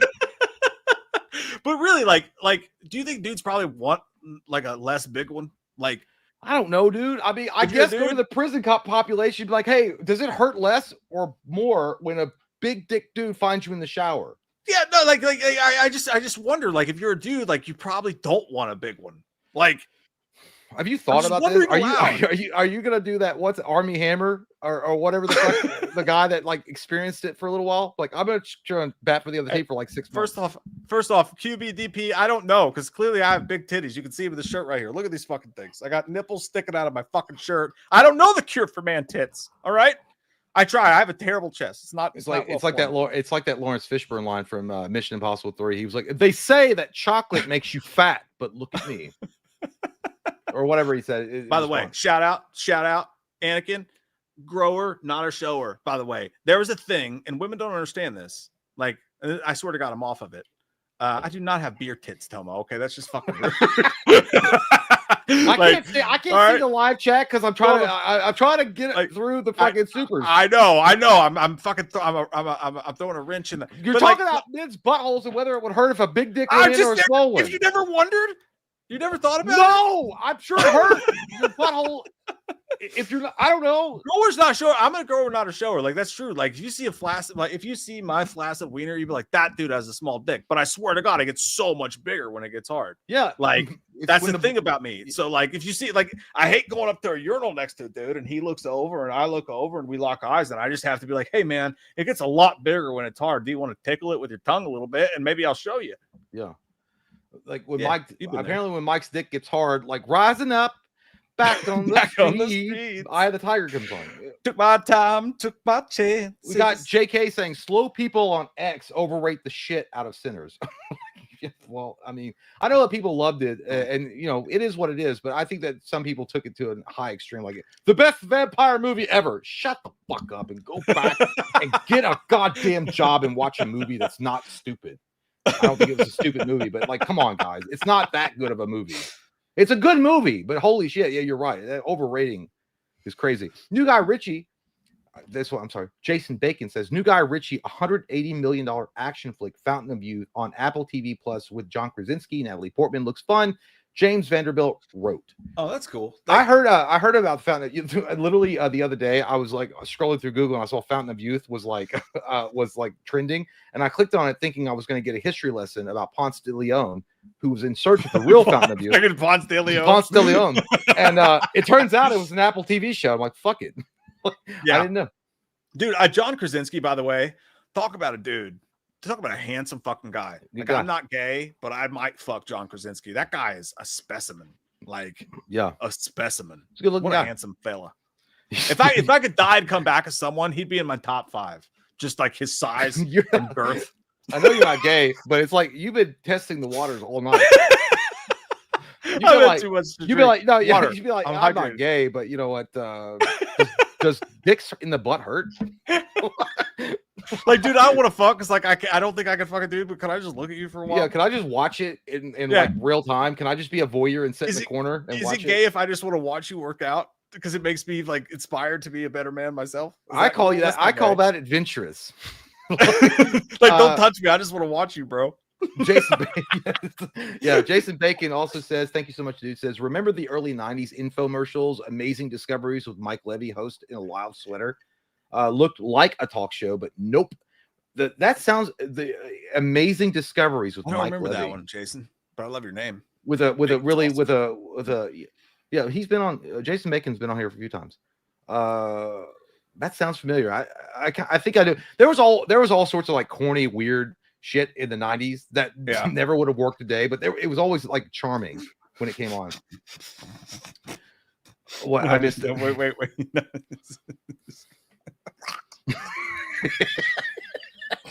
Not real. I mean, not now. I don't know. Dude, no comment. This reminds me, I was watching a live show, and out of fucking random, dude, they had TTS on. And I guess the whole point of the show was they were supposed to send in TTSs that would embarrass the person that was listening to them because they were in public. And like literally, generally out of nowhere, he was like, the TTS comes through, he goes, I have AIDS. It's like, what do you mean? And the guy was so embarrassed because he was talking to somebody else. He's like, well, apparently he has AIDS. Anyway, I don't think it's just a gay thing to get AIDS. I think anybody can get AIDS. No, dude, everybody gets AIDS. Yeah, we're not in 1983, and we're like, well, what is it? I think it's a gay thing. Get AIDS. When I was a kid, I don't know what it was. Don't blame me for it. Don't blame me for it. All right. Don't be saying fucking hateful shit about me for it. But when I was a kid, for some reason, like elementary school, I was really scared to get AIDS. Like I think I watched too many HBO first looks. That sounds like the HBO special with Ben Affleck, or not Ben Affleck, but the same thing. Remember the one where they cut their fingers and they did like a blood pact and they got AIDS? Yeah, that was the same show. Yeah. I was super afraid to get AIDS, and I thought for some reason it crept into my stupid little tiny brain that like you can get AIDS from anything. So like one time, I swear to God, this happened in like 3rd grade or whatever. Some kid was running, but I was sitting like crisscross applesauce in the gymnasium. Some kid ran by and I threw my hand up and his tongue hit my fucking hand. And I literally went up to the teacher and I was like, I have AIDS. I was like, his tongue touched. I think I have AIDS. So, and then one time I caught my sister making out with her boyfriend and I started crying because I was like, she's going to get AIDS. Like, so this is what prevented you from being your true self and not being gay. Was that you? I would have been. Yeah, if it weren't for the AIDS pandemic, it was like so fucking that tongue on my hand was the one that said, "Fuck it, I can't take the risk. I love him, but I can't take." I didn't know about on Jardia that you hear about on the fucking the commercial. Yeah. Now, Michael Parton says, "Thank you so much." Says now that Doomsday and Secret Wars are delayed, I heard about that. You think they could make an X-Men movie before Secret Wars? No fucking way. Not with that bold bitch that wants to be Storm. What the fuck is going on over there? The one that can't even wipe her ass with those long ass acrylics. Have you seen that bitch? How she wipe her asshole with those long? Why do girls do that? Freddy Krueger fucking goddamn nails. How do you wipe your butthole? She probably has a handler do it. Crazy shit. I don't want her even near that. But that's what they were considering. Because she's like, I want to be Storm. The problem is her fucking fingernails. It's her fucking dude. It's everything about that girl. Everything about her. She's nuts as fuck. She's got long goddamn Freddy Krueger acrylics. She says the most wild shit ever. Period. Point blank. I don't give a fuck. No, stay away from Aurora, which is Storm's real name. Anyway, they're not gonna have time to make X-Men before Doomsday and Secret Wars. No way, dude. I mean, if that was the plan, swallow my fucking drink the wrong if that way, was the plan, I'd be happy about it. But no, dude, they're not. I feel like the delay is because they probably realize that it's leaning in the wrong direction, and they want some more time to do some reshoots. Not because they want to make an actual good X-Men movie. If they hire that bitch, her goddamn non-alopecia having ass, don't you call her fuck that? I don't give a fuck what she is. She probably no. She identifies as stupid, and I give it to her. I call her what it is. So fuck her. No. Oh my god. I hate that girl, dude. I don't hate her as a person. I hate her actions. I dislike that person. I will say that. I generally don't know who this person is. Dude, look her up. I'm not gonna go through the whole fucking thing. She's crazy. Is. No, dude, go and see her quotes, and she looks like a leader of a Blair Witch cult project in the middle of the woods. And she would be like, I am the embodiment of all that is holy. Why would you not just bring Halle Berry back? She fucking rocks. Because Halle Berry doesn't want to probably do it. They probably won't. I mean, the whole thing with Halle Berry being Storm, first off, she didn't get nearly it's the same thing with James Marsden. James Marsden and Halle Berry both should have had equal screen time. They were the biggest part of the X-Men. Wolverine is fucking awesome, yes, but they didn't know how to balance that shit. They put all the shit and focus on Wolverine, and the biggest characters like Storm and Cyclops, not the big, but one of the biggest characters got pushed to back. Storm was the co-leader of the fucking X-Men. And I saw Halle Berry on Mother's Day talking about her husband's about to run her through the mattress, and I was like, fuck yeah, Halle. Yeah. You get ran through that fucking mattress. Billy Bob Thornton did it. On Monster. I love Halle Berry, dude. Yeah, she's great. Apparently, she had sex on camera. I mean, how lucky was Billy Bob for real? You know what, dude? You know who would have been a great fucking Storm? Who? Whitney Houston. Whitney Houston was a good actress, dude. And by the way, the greatest. Yeah, but when she made it snow, it would be a totally different thing. When she made it snow. You fucking. That's what we're talking I see what you did there. That's what dude, she was great in Bodyguard. Whitney Houston could act. I didn't say she was, but I don't.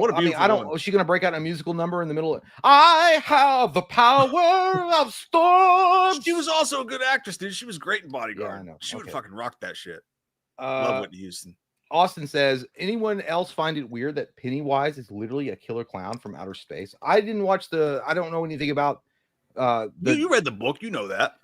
No. I think. Are you not referring to the TV show that's coming out? Because in the book, there's no connection with Killer Clowns from Outer Space. In the books, he's just a It's a lot more detailed, but but technically he is a killer clown from outer space. you could say that. Like he has clown makeup on. The interesting, alien creature took the appearance of a clown. That's it. You got a good point there. Yeah. WK and I say you sing pretty good though. Thank you, boy, man. you sing. I like the way your mouth moves, boy. It's a lot of experience in the jail cells. Hey, can you give me your best Bohemian Rhapsody right now? How's it I start? see a little silhouette of a man, Scaramouche, and it does the fandango. No, but how's it start? I don't know. I don't know. Sing the thing I sang. Mama, Mama. I see it. Mama. Ooh. Yeah. Didn't mean to make you cry. I don't know the rest of the words stuck my soul. Carry on. Nothing really matters. Does nothing really matter? I'm getting too gay with it. That was pretty good though. I just went from 6 to midnight. There we go. Billy says, "Yo, Loomis, next time you bite my snarls." Oh, I gotta say it like Billy.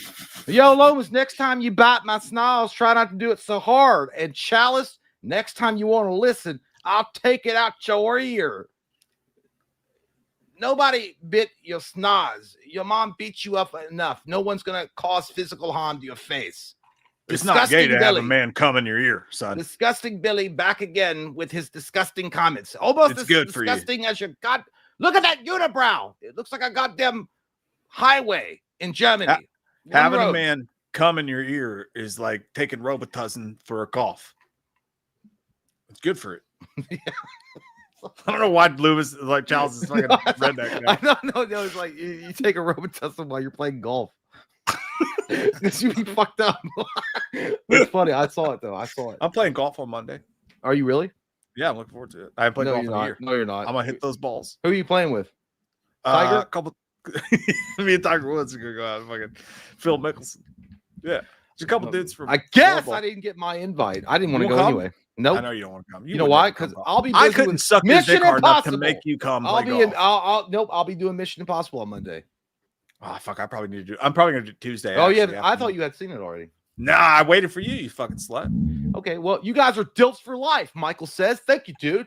Got him right, Dad. I'd like to fuck suck. Thank you, man. Aiden Spraggins, Mike J. I fucking love y'all. Hey, man. Thank you, dude. Thank you, Aiden. And good luck on your pinball. Look how cool that guy looks. I know. Look how cool that fucking guy looks. I think he's beating. I think it looks like he's playing a pinball machine, and he's about ready to win the world record. No, I think he looks like a surfer dude waiting on his burrito to be ready, and I think that's fucking cool. It's cool stuff. Billy says, "Loomis, where do babies come from?" A place that your mother thought you would come from. Heaven. Her butt. But not you. You're a mud baby from the asshole. A crack hole. From butts. You're disgusting. Sorry, Billy. Jack Plays 95. Thank you so much. Says, I'm seeing A Day to Remember this year. I'm so hyped. Nice. I saw Day to Remember open up for Blink, and it was fucking awesome. I love Day to Remember. By the way, their new album, really fucking good. Nobody's talking about that. I feel like Trump. Nobody's talking about it. It's the greatest album of the year. From China. No, it's a fucking dude. That album's really good. They're fun to see live. I had a blast. Sometimes they throw beach balls out. Have a fucking blast, dude. I want to go see him again. By the way, I love your profile pic. Jack Plays. You're dressed as Ghostface, and your wife, girlfriend, is like looking at the camera, like, "Oh, Ghosty, what are you up to today?" Are you I didn't see the wife. Yeah, the girl in the forefront. Hey, Jack. Good looking out, pal. Good job. You're a lucky man. That's all I'm going to say, Jack. Aaron Wojcicki. What's up, fellas? Finally get to catch a live. Hey, dude, welcome. The Unnamed Horror Podcast is your profile pic. Really badass. That was made with AI. He made that with AI. Get out of here. You're canceled. It's really cool, canceled. Aaron. Hey, AI logo making bitch. Uh-oh. I love you, buddy. QBDP. Mike, you're from Ambrose. Push-ups or pull-ups? I think we talked about that. I did, and the answer is just stop. Push-ups, because fat titties are hot on a dude. Billy says, "I have nothing down there, fellas. It's just blank like a doll. I pee out my belly button now." There you go. That's called alcohol fetal syndrome. Your mother was a drunk slut. She drank while she was pregnant with your goddamn ass. And now you have issues. Blame mama. Mama, you are wrong. Mama. Boys and girls, mama's wrong again. Kyle says, I'm a grower, not a shower. Pass the rice. Me too, bro. Me fucking too. It's hard. It's a hard life to live because people don't know what you got. Florida Dan. Cheers, Mike. My brother in girthiness. Girth. It's not great, but it's solid. Colton Candler says, sup, dudes. Finally watched Until Dawn last night. 6.5 for me. Then watched the new Fear Street Prom Queen and really enjoyed it. 8. That soundtrack was fire. Dude, I'm so glad that somebody else liked Prom Queen because I've been getting a lot of shit. I'm like, it's pick your fucking poison. Like, either you guys want me to fucking hate everything that, like, you're like, Mike hates fucking everything that comes out. And then I like a movie and you're like, that was fucking piece of shit. All right. How about that? No, dude, I agree by the way, I thought it was fun, dude. Because it's more like the text is larger and I can see your profile pic better.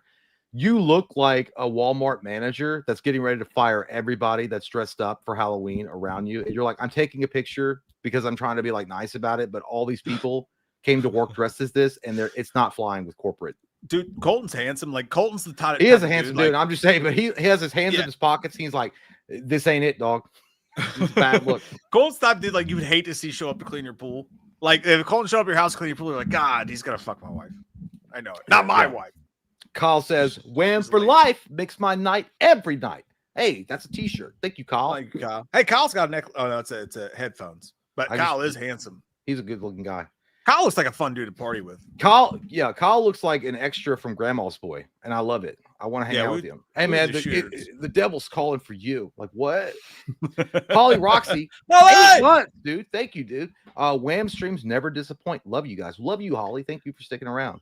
You never disappoint. It's always a lovely fucking fixture to have Holly in the audience. Love you, Holly. Holly is a safety blanket. When you see Holly, you're like, thank God. Maybe we won't get harassed tonight too much with all the people saying, you cracker fuckers. Like, what? Jason Bacon comes back, and thank you so much. That new Paul Rubens HBO documentary just dropped on Max. It goes through all his life and career. He's interviewed and made it as a goodbye to his fans. I actually saw like an advertisement for that. I do want to watch that. That'd be cool. Who the fuck is Paul Rubens? Pee-wee, you dumb shit. Oh, that guy jerks off in movie theaters. He's also jerking off in the afterlife because he's dead. Did he die? Yeah, dude, he died a few years ago. God, I feel like shit. I hope you What'd they do with his playhouse? They tore it down and put it in the afterlife with him. I don't know. Yeah. Why is that? I don't know. I don't know what to fucking say. I don't know. No, dude, Pee-wee was a fucking fixture of our youth. That was something we used to watch back in the day too. Saturday morning cartoons. Big Top is fucking fun, dude. Big Top Adventure was one of the best movies ever. 100%. I love that movie. And Pee-wee is a staple. He's an icon for a reason. But yeah, I actually do want to see that documentary. It was the Pokemon. Cory Feldman inspiration for Comeback King. What was? Hey, did you know Pee Wee Herman died? I know Pee Wee Herman what? Died. Yeah, like 2 weeks. Shut up and go make. I told you. It's been years. It's been years. Get the net. Get the net, dude. Look, I would have asked if you weren't going to agree with me. Okay, just make net. a drink. Yeah, get less the talking, net, more make you drink. Oh, what? Why do I need a gun I will rack? if you had one. Why do I need a gun rack? I don't even have a gun. Fucking get the net. It was Cory Feldman's inspiration for Comeback King. What was his inspiration for Comeback King? Probably because he had it on his back a lot. You meant come, like dude jizz. Yeah, I don't know. I mean, girls with back tattoos like might as well be. Look how if you listen to the song and you see how he's dressed and you see how he dances, obviously the inspiration for all of his shit is Michael Jackson. 1,100%. I don't know why he's. Did he go anywhere? Like he still was famous. Like it's not like you didn't see Cory Feldman at 7-Eleven and be like, oh, that's fucking the Goonies. I think Cory Feldman's on constantly on a comeback. That's probably where it came from. By the way, who the fuck is David Warner? Who's David Warner?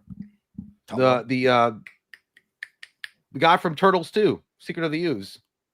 The guy that was the professor that helped them put the thing in the cake mix. Okay, Mr. Know-It-All. I only no, he's actually more famous than that. Like that's actually like probably a downgrade. David Warner was he also like he was in a bunch of shit. I don't know a lot of people who died. Do you? Yeah. Do you know a lot of people who died? I love obituaries. It's my thing. I read it all the time. It's a great Menzinger song. We have JT. Oh shit, JT Insel. Oh, this perverted motherfucker. We know who you are, dude. Stop your fucking bullshit. Sometimes I'll cross my legs when I sit, like now, and not have a foot on my knee. Just sitting crisscross applesauce while cutting off circulation to make my tiny nutsack bigger for stepmom.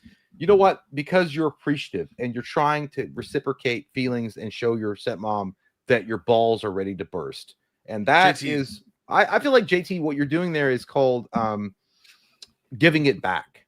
And good for you. Stop, JT. Stop. Every time, dude. That guy's a pervert. You think we're perverts? He's a fucking pervert. JT Owsley is also a legend, aka JT Insel. But he's Tyler Mickenturf says, I remember being a wee little, hey, dude, I can't say that. And being allowed to watch Best Little Whorehouse in Texas, but not Beavis and Butthead. My parents raised me right. Face down, butt up. There you go. I don't know why you had to do the extra stuff, but okay. Wait, why would your parents want you to be face down?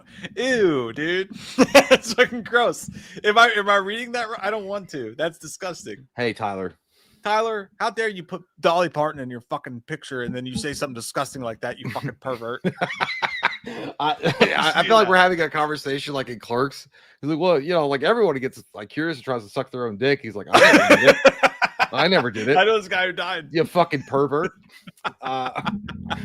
Gold standard. What horror franchise will David Gordon Green destroy next? I would say if he could get his hands on Scream, he would definitely try to butt fuck that shit to oblivion. But because he's not got it, I think that the next big thing that David Gordon Green literally the Blumhouse wanted Scream. They wanted it bad. They wanted it super bad. Well, Friday the 13th's out because that's a whole legal mess. They don't want to dip their toes in. I would say what David Gordon Green would love to get his hands on besides Scream is Nightmare on Elm Street.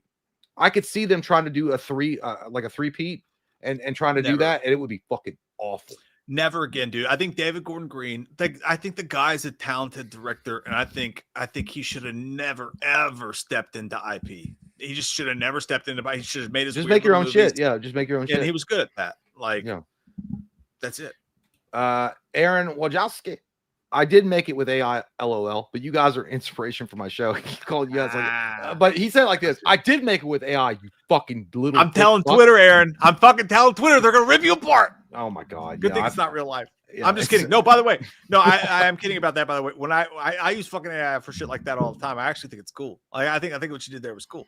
It didn't take anybody's job because let's be honest, you and we can't afford to pay someone to Mike make a is the anyway, so the walk back king. I'm gonna be the walk back king. Hey, unnamed horror podcast. Find it, subscribe to it. Who gives a fuck? Hey, man, it's all good, dude. We didn't have that kind of shit back in the day. Mike found like the skull with the 3D glasses, and we put that up.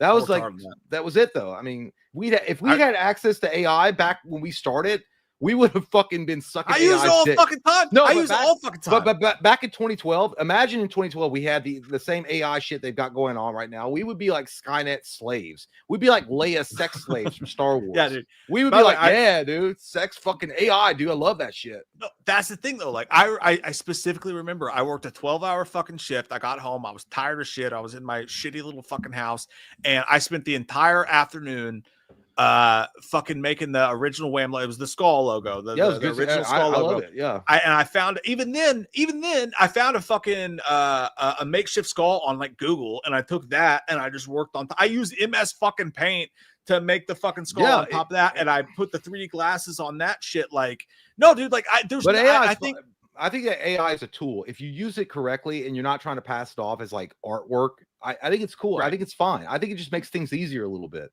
It's the good uses of it. Like there are bad uses for sure. If people lose jobs because of it, like if you're a goddamn Blumhouse and you use AI, you're a piece of shit. But if you're fucking a human being who's like who doesn't have money to pay anybody to do an artist or to do a fucking logo or whatever, and you need some fucking help and you use it, I think that's a good thing. Yeah, you know. Like I really do. I don't think AI is a lot of people have made it a point of contention, and like there are like abuses of AI for sure. That you know, as AI is advancing more and more, you can easily see people abusing it. and making it stupid or not stupid, just making it like very immoral and unethical. And I get that, but I feel like if small creators on YouTube are trying to use it in order to like just bolster their engagement with thumbnails, if you're gonna berate them and be like, oh my god, fuck that fake fuck, you need to get laid and stop being on the internet so much. Holy fucking shit, dude. That's 100%. Like just like you, Aaron. Like when I'm thinking of a new logo, I use it for thumbnails and shit all the fucking time because I can't afford to fucking pay someone. If I could afford to pay someone to do it, I would fucking pay someone to do it. That's the fucking big difference. What's the difference between me saving myself an hour, you know, and as a small fucking little shitty YouTube creator, you know, I get it. Yeah, I fucking get it. Take It or Leave It says, remember when Jay saw Creed live but bailed right before hire to get ahead of the crowd? Forget oh, sensible. Fuck you, Take It or Leave It. You know what? I'll leave He's it. right. He's fucking right. Hey, how about this, you son of a bitch? You're my friend. You shut up and let me deal with this. You can leave it. I don't. He made that fucking logo with AI too, by the way. Take it or leave it. I can see it. But by the way, you don't understand. Okay, so here's the thing. I didn't leave to get ahead of the crowd necessarily. What happened is you just didn't want to bump into a few motherfuckers. No, dude, we couldn't get to our fucking seats. Just say, excuse me, bitch. That's all you have to do. What about, dude, at that point, the only way to get to our seats is the only way to get to our seats from where we were is the Mission Impossible fucking dive into it like we were breaking into Langley.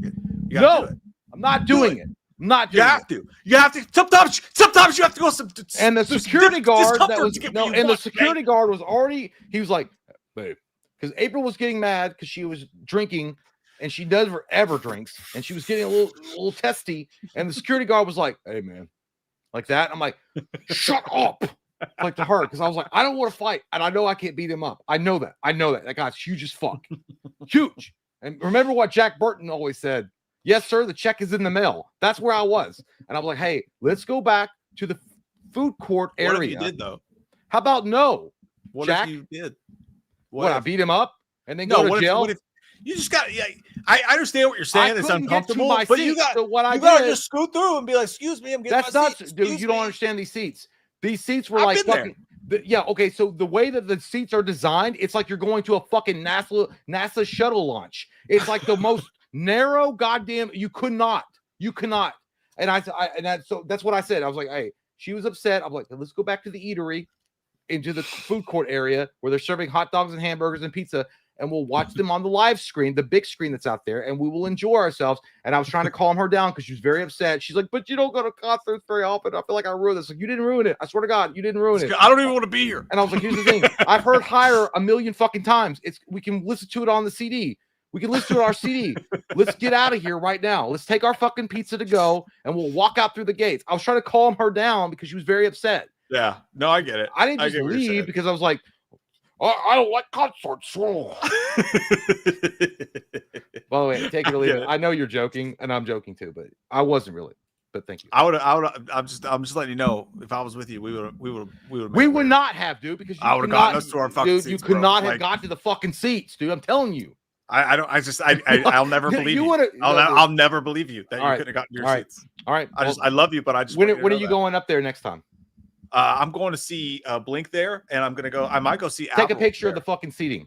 But I got lawn tickets, so it's fucking. No, you got to take a picture of the fucking seats. To be fair, I've only sat at Riverbend one time in the seats, and we were in like the fourth row and like on the edge, so it was way easier. There you go. I cannot speak to your. The reason why she was upset was because she picked it in the fucking middle of the goddamn NASA launch. Right there. And I was like, well, you gotta show up early to concerts though. Like you can't just show up nilly-willy. I'm sorry. I thought I was seeing a fucking band called Creed that hasn't been relevant since fucking Scream 3. You take that fucking back. All right, they're very relevant right now. But at the end of the day, I said, hey, you know what would be really fun for us to do? Because you don't really drink a lot. It'd be cool to go to the casino across the street and just kind of fuck around with $100 and see what's going on. Yeah, and then you could drink some Oktoberfest. Yeah, that's fun. And then we could go and have a good time at the Creed concert. And then when we get there, I have to stand in line when she has a little hot dog with some fucking relish that she had to fucking wait in line for, which is bullshit. It's an overpriced goddamn fucking sausage dog. It's like $9. The problem here is that she puts relish on. And then I'm like, okay, well, let's go to our seats. And we go over there, and it's fucking like everybody, like It was so packed. I thought the end of the world was happening, and this was the Ark of the Covenant. It's a concert. It's not a fucking library reading. You gotta fight. You gotta fight for what you believe in. Oh, you gotta fight for your right to party. It wasn't a Beastie Boys concert. Nobody was fighting for the right to party. Nobody was fighting for the right to party. Either way, we got there. We were standing there. I was like, yeah, well, maybe we could just get away with like standing here and watching the show because we can see the stage. You're eating your hot dog and enjoying that. I have my little beer, and we're gonna sit here. And then the security guard comes over and he's like, "Hey, you all got to get your seats." I'm like, "Hey, and then she was like, ah, and she just started fucking banshee. She just went fucking like not mean. She was explaining to him. Just say it. She went Karen. Like she wasn't Karen, but she was like, we can't. She was explaining to him in a very like normal way. But then he was like, "Hey, get your woman." And I'm like, "Shut the fuck up," because I didn't say shut. I was just like, "Shh." I'm like, so hey man, so we can't get to our seats because it's over there. He's like, "Oh man, you got to take it up with the ticket booth." I'm like, "What? What the fuck? There's no ticket booth. What the fuck? This isn't a circus." You want me to stick this into I was like, my I didn't buy it at the ticket booth. What fucking ticket booth? Is there a ticket booth with like some fucking caricature above the ticket booth that says "Come here for complaints"? No, like, we bought this shit on Ticketmaster. Here's what I'm saying though. Like I understand. I've seen that. I've seen the layout of the building. Like there's seats and they're close together. But like, even if your seats are in the middle, you just got to go over and start at the first seat and be like, excuse me. The only way to fucking get to our seats is to body surf to our fucking seats. It's not that bad. I mean, they're rows. No, dude, it was that bad. The concrete blocks behind you that are separating the seats that are going down like this at an angle, they're like mega level. You have to body surf down to it. That would be fun too. Well, no, you know what was going to happen? I said we're going to go. We're going to the eatery. We're going to go to the eatery and we're going to snack away our problems, and then we're going to leave. And that's what we did. What was your problem first? Like you left the concert, right? Like so. I left the concert. She was crying, or she was starting to get teary eyed and getting upset. So I was like, "Hey, let's go back to the eatery and calm down, have a pizza, and just relax." Eatery, I can't take it seriously. The food court area of the concert venue. I was like, "Let's go there." And I'll get you a pizza with some good pepperoni. They got a lot of good stuff here. And I got her a pizza, and we sat there on the bench, and they had a big screen TV, and she was very upset, and she was mad and upset because she's like, "I know you don't normally go to concerts, but I wanted to take you to something special." I'm like, "It's fine." I'm starting to get Cory Feldman again. "It's fine. Don't worry about it. Splitter's waiting." It was the wolf pack, bro. It was the wolf pack. They were all against us, bro. But no. And then I was like, I was like, "Do you want to go and try to get our seats?" Like that. I was like, and then she was like, "No, I guess not." I'm like, "Okay, so what we can do is get ahead of the traffic that's going to be crazy." And then there's if I was with you, I'd be like, "Jay, grab my belt. I'd be like, "Jay, grab my belt. I'm gonna find us in this fucking seats, and I'm gonna fucking force us into this fucking like a duck." Like this fucking. I was trying to get us out of that situation because she was upset. I was trying to leave, and I was like, "Hey, you know how many drunk people are going to be on the road tonight? It's going to be better for us to be ahead."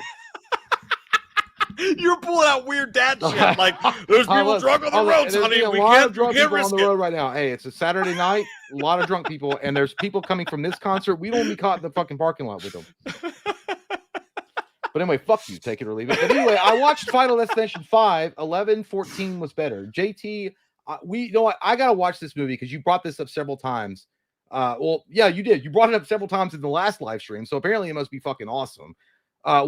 Where's it streaming at? What's the down low of it? Because we'll watch it. I'll watch 11, 14. I've heard a lot about that too. Is did we ever figure it out? Is it the James Franco horror movie? Like I don't know. No, you brought up the synopsis. It sounded pretty cool. So I'll watch it. I already did that. Yeah, we don't know what it is. Turlington says Littleman. I thought he was stabbing a pizza. It's a fucking pumpkin, though. Yeah, have you either of you hot tamales seen the Spanish Chucky dub on the tube? Yes, I have. Only Chucky content I find entertaining. Yeah, dude, it's fucking awesome. Really? Yeah, I think you've watched it with me. Yeah, dude, it's Chucky 1, and the best part is when Chucky comes to life, the doll. Pull it up. It's funny as fuck. The part where he goes, "Oh no!" Is he gonna demonetize us?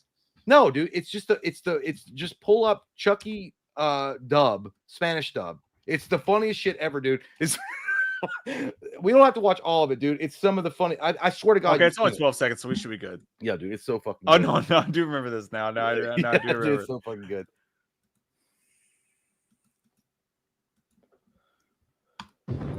A ver, hijo de la chingada, dejen de estar viendo memes, pendejo.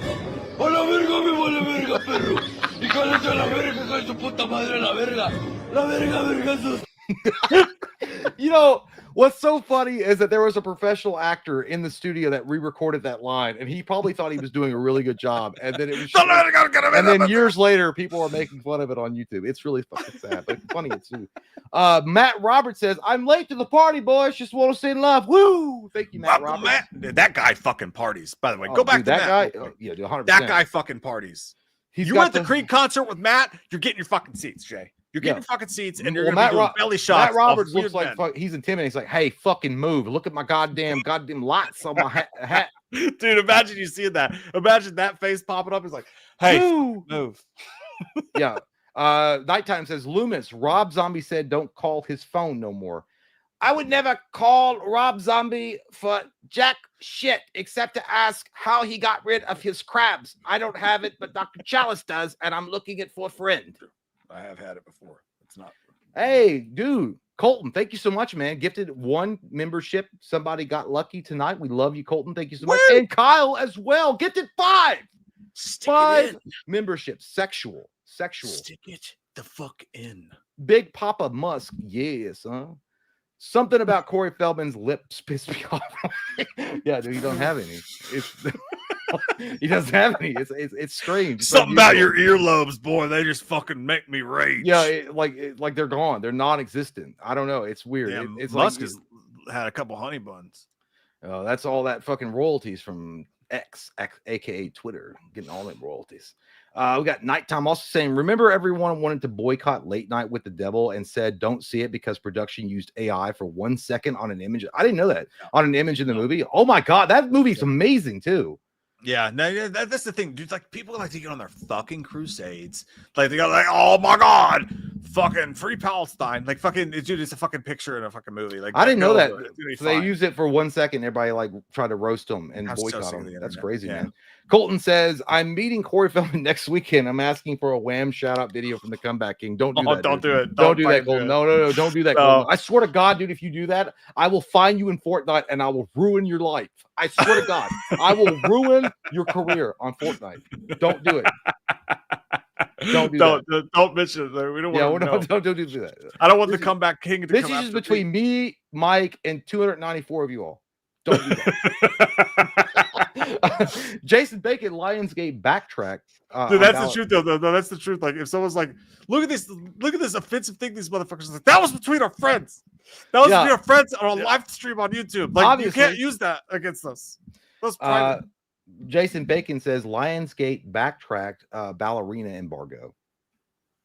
Dude, have you heard about this shit? No. Fucking crazy. Okay, so like everybody knows, right? And I'll be brief, but everybody knows every single time there's a movie that premieres early for people and they let all these Rotten Tomatoes fucking YouTubers in or whatever the fuck, like every single time a movie comes out like that, the reactions are like, "This is the best movie of the decade. I came 7 times in my pants." Like, they over dramatize shit. And the reason is, and finally it came out. Like, it came out for the ballerina movie, which, by the way, I think looks pretty good. Like, I think it looks fun. But like, for that movie that came out, people finally started to openly release the emails they were getting from the studio. Yeah. And the studio was telling people, they said positive, it was something, I'm paraphrasing, but they were like, positive reactions to the movie, the embargo is on this date. If you have a positive reaction, you're allowed to share it basically on this date. But if you have a critique or a review, you have to wait like 4 days. So basically what they were saying is, if you're going to talk good about Ballerina, you can post it early and get your numbers up. But if you have something negative to say, you have to wait a few days. And it's fucking bullshit, dude. I only want to hear compliments in my palace. Don't come here with your negative Nancy attitudes. Dirty. I'm so glad they got called out on it. It's so cool. Fucking dirty, man. Well, yeah, but I think that should be par for the course for every movie. Like, if you're proud of what you made and you put a lot of time and effort into the story and the cast and the crew members that worked on it, put it out there, man. Let people see it and let them judge it. because that tells me right now that you're a fucking coward bitch and you're afraid that what you put out is garbage and you don't want people to give like real opinions, which No, at dude, that point you've they'll already do lost, it. Like some you've lost the people- plot at that Some point. people will fucking do it. And I know, that's the but thing. it's You stupid. got to watch this too. You got to watch this when movies release early in festivals and shit like that. Not only do you have a completely different atmosphere, like these people are going into a movie. And by the way, everybody in the audience is already a fan of the IP. Mhm. They're there. They drove to be there early enough. They got a free ticket to the movie. Sometimes they get free merch. Sometimes they get free whatever. You're talking to a specific audience that you know loves your content. Yeah. Then sometimes they'll take these people's reactions and they'll put them on the fucking movie poster. So someone who's on Rotten Tomatoes will be like, "Look, Mom, my name is on a poster," which is cool. Like I get it, but like. But it's turned into this horrible thing. Well, People will say outlandish things about a movie just because they want their names on a fucking poster. It's crazy. it's reciprocal gratitude. They know that if they give you free shit, if they give you free access, they give you free passes, they let you do this shit, that you'll give it praise, and in turn, you get to fucking go around saying you get to review X, Y, and Z early, and you have all this red carpet type of access. So it's reciprocal gratitude. It's not real. I don't understand. I never have understood this. Like, I know that we're old school because we started in 2012 and I get this, but I don't understand why anybody would start a movie review channel or a video game review channel or whatever, when your whole fucking thing, what you're trying to do is be yourself and say, hey, I like this movie, or I like this video game, or I like this action figure, or I like this comic book, whatever it fucking may be, because of X, Y, and Z. As a consumer, I like it because of this. And then using that as informing people who are watching you whether or not they want to watch it. That's what studios and other video game companies or whatever should want. But instead they want this fake praise, which is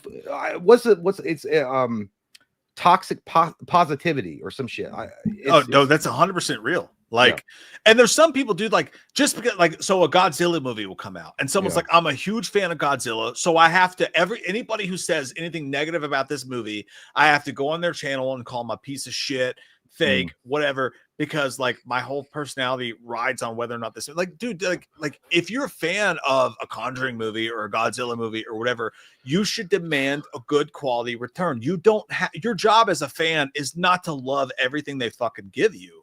Like it's not a fucking Heaven's Gate, motherfucker. It's not a goddamn cult. Like, you should expect good content, and then they don't give you good content. You say it wasn't good, so that next time they make something good.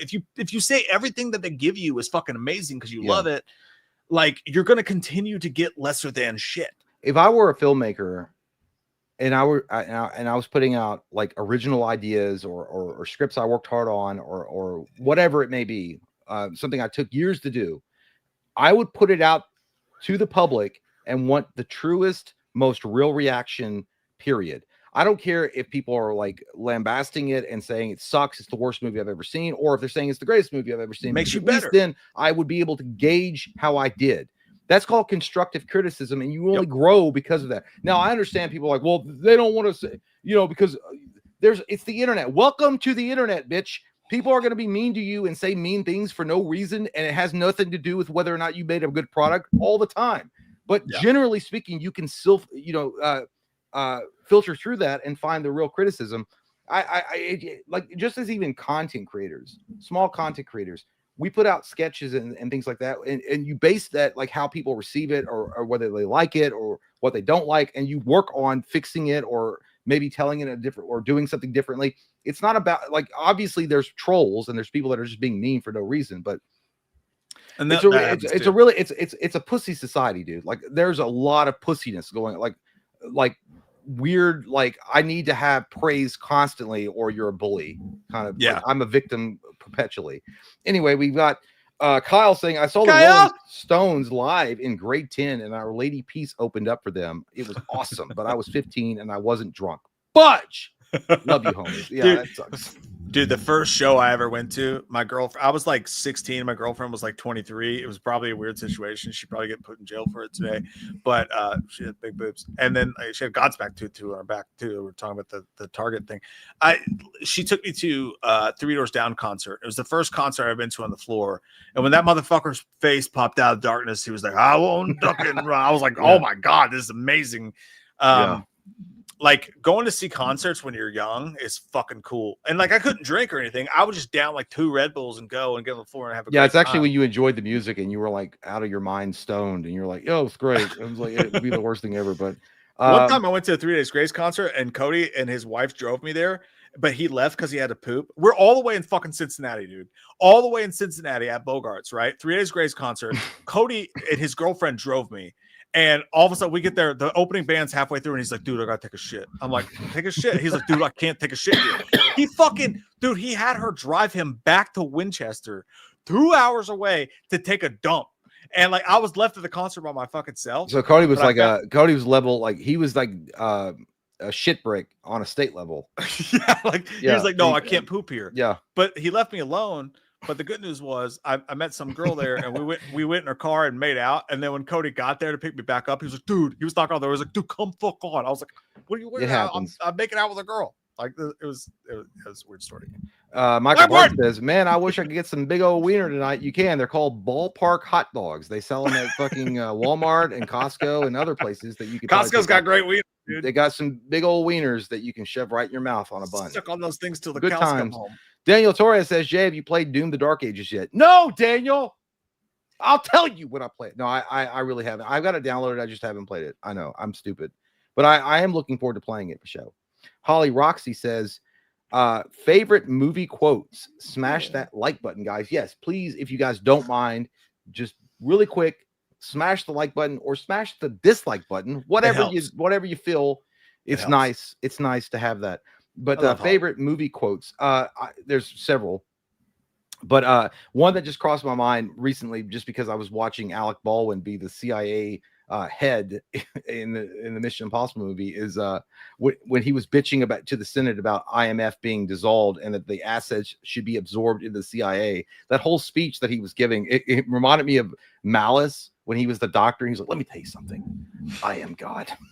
that line, I was like, that line is so fucking good, dude. And that's what I say when I'm playing Madden. Yeah, dude. And that for whatever reason, I won't say anything until the fourth quarter, and I'll take the lead. Let me tell you something.